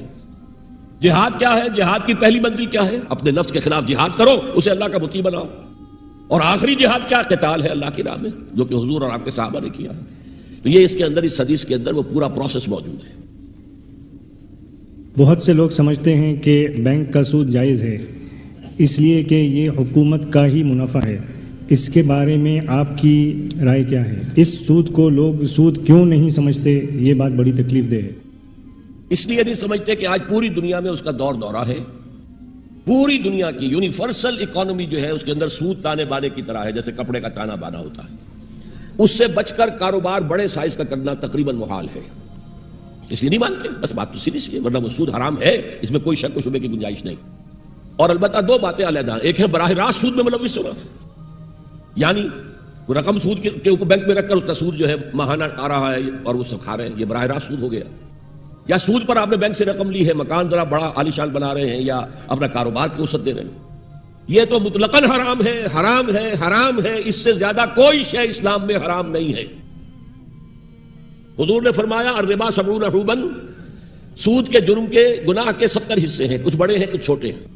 ایسروہا، ان میں سب سے ہلکا حصہ اس کے مساوی ہے ان کہ ہر رجل امہ، کہ کوئی شخص اپنی ماں کے ساتھ بدکاری کرے، لہذا اسے تو چھوڑ. البتہ ایک انڈائریکٹ ہے، آپ ایک کارخانے میں کام کر رہے ہیں، کارخانے نے پیسے دے رکھے ہیں بینک سے، لیکن آپ وہاں چاہے ڈیلی ورکر کی حیثیت سے ہیں یا کہیں ملازمت کر رہے ہیں، یہ سیکنڈری ہو جائے گا. اس سود سے اس وقت کوئی نہیں بچا ہوا، پوری حکومت اس کے اندر ملوث ہے، تو کون بچے گا؟ اس کے بعد سوال ہے عتیق احمد صاحب کا. میرا سوال یہ ہے کہ فوٹو اور ویڈیو یہ حرام ہیں یا مکروہ ہیں؟ اگر یہ غلط ہیں تو ہم کیوں ٹی وی کے ذریعے آپ کے اور دوسرے پروگرام دیکھتے ہیں؟ اس کے بارے میں کچھ کہیے. دیکھیے، چھوٹی سی بات بتا دوں آپ کو کہ تصویر کشی جو حرام ہے، نمبر 1 تو قرآن میں نہیں حرام. یہ حرمت جو ہے قرآن سے ثابت نہیں ہے، حدیث سے ثابت ہے. لیکن اس وقت تصویر بنائی جاتی تھی ہاتھ سے، برش سے، قلم سے. وہ حرام ہونا اس کا آج بھی متفق علیہ ہے. کسی جاندار کی تصویر بنانا، کسی جاندار کا مجسمہ تراشنا، یہ دونوں حرام، مطلق حرام. البتہ جب کیمرہ ایجاد ہوا حضور کے زمانے میں تو تھا نہیں. نئی چیز جب بھی آتی ہے تو اختلاف تو ہو جاتا ہے. اس لاؤڈ اسپیکر کے بارے میں ہو گیا تھا. جب یہ نیا نیا آیا ہے تو مولانا اشرف علی تھانوی جیسی شخصیت نے کہا کہ اس پر اذان نہیں دی جا سکتی، اس پر خطبہ نہیں دیا جا سکتا، اس پر نماز نہیں پڑھائی جا سکتی. لیکن یہ کہ اب ہر جگہ پڑھایا جا رہا ہے، نماز اذان دی جا رہی ہے. تو نئی چیزوں سے لوگ جو ہیں ان کی طبیعت ذرا اپراتی ہے، بس اتنی بات ہے. جب کیمرہ آ گیا تو عالم اسلام میں بڑا اختلاف ہو گیا. عالم عرب کے علماء تقریباً اس پر متفق تھے کہ یہ حرام نہیں ہے، اس میں ہاتھ کا کوئی دخل ہی نہیں، عکس ہے. تو لیکن ہندوستان، پاکستان، یہ جو بر عظیم پاک و ہند ہے، اس کے علماء اس پر مصر رہے کہ وہی حکم اس پر بھی ہوگا. البتہ انہوں نے اجازت دی کہ سماجی ضرورت کے لیے جائز ہے. پاسپورٹ ہے، مجرموں کی شناخت ہے، امراض کی تشخیص کے لیے میڈیکل بکس کے اندر تصویریں ہوتی ہیں، یہ چیزیں جائز ہیں. اسی کو ہم نے ایکسٹینڈ کیا ہے کہ اگر ہماری عام سماجی ضرورتوں کے لیے جائز ہے تو دینی ضرورت کے لیے اس سے کہیں زیادہ جائز ہے. ظاہر بات ہے کہ جو تقریر کسی کی آپ ویڈیو پر دیکھیں گے، آڈیو پر وہ اثر نہیں ہوتا. آج کی اصل بات کیا، آڈیو ویژول. آپ کی آنکھ دیکھ رہی ہے اور کان سن رہے ہو، دونوں سے مل کر جو بات دماغ میں جاتی ہے وہ بہت گہری ہوتی ہے. تو دین کے لیے ہم اسے استعمال کر رہے ہیں. عام جو ہے فوٹوگرافی ہابی کے طور پر یا یادگار کے طور پر کہیں لگتی ہے، یہ چیزیں جائز نہیں ہیں میرے نزدیک. محمد جمیل صاحب کے 2 سوال ہیں. نمبر 1، از فیملی پلاننگ جائز in Islam? Number 2، what is the real meaning of secularism and can a Muslim be secular? Family planning جو ہے جہاں تک منع حمل کی تدبیر ہو وہ حرام نہیں ہے. لیکن کوئی آپریشن کرا لینا، مستقل طور پر وہ چینج کر دینا، یہ جائز نہیں ہے. اور طریقے ہیں کنڈومز وغیرہ کے، ان کو استعمال کیا جائے تو وہ حرام ہونے کا اس کا کوئی فتویٰ نہیں دیا جا سکتا. اس لیے کہ حضور نے عزل کی اجازت دی تھی صحابہ کو. عزل کا پتہ نہیں مطلب آپ سمجھتے ہیں، یعنی مجھے شرم آتی ہے کہ میں اسے بیان کروں آپ کے سامنے. لیکن یہ کہ اس فلسفے کے تحت کہ بچے زیادہ ہوں گے تو کہاں سے کھلائیں گے، کیا کریں گے، یہ پھر ایمان کی کمزوری ہوگی. ہاں بیوی بیمار ہے یا کوئی اور ایسے مسائل ہیں تو آپ وہ عزل کریں، اچھا ہے، ٹھیک ہے، بہت اچھا ہے، وقفہ ڈالیں، ٹھیک ہے، کوئی حرج نہیں ہے. اچھا، جہاں تک دوسرا سوال ہے، کوئی مسلمان، بلکہ میں مسلمان نہیں کہتا، پھر مومن کہوں گا، کوئی مومن سیکولر نہیں ہو سکتا. اس لیے کہ اسلام تو نظام اور مذہب دونوں کا مجموعہ ہے. عقائد بھی ہیں، عبادات بھی ہیں، سوشل کسٹمز بھی ہیں، اس کا سیاسی نظام بھی ہے، اس کا معاشی نظام بھی ہے، اس کا سماجی نظام بھی ہے. تو وہ تو ایک نظام ہے. کوئی شخص جو ہے سیکولر ہونے کا مطلب یہ ہے کہ اس نظام سے ہمیں کوئی تعلق نہیں، یہ بات غلط ہے. اسلام تو اس نظام کے ساتھ ہے، وہ دین ہے، اور اسے غالب کرنے کے لیے حضور بھیجے گئے صلی اللہ علیہ وسلم. سوال تو اور بہت ہیں لیکن وقت ختم ہو چکا ہے. آپ سب کے ہم مشکور و ممنون ہیں کہ آپ اتنی بڑی تعداد میں یہاں حاضر ہوئے.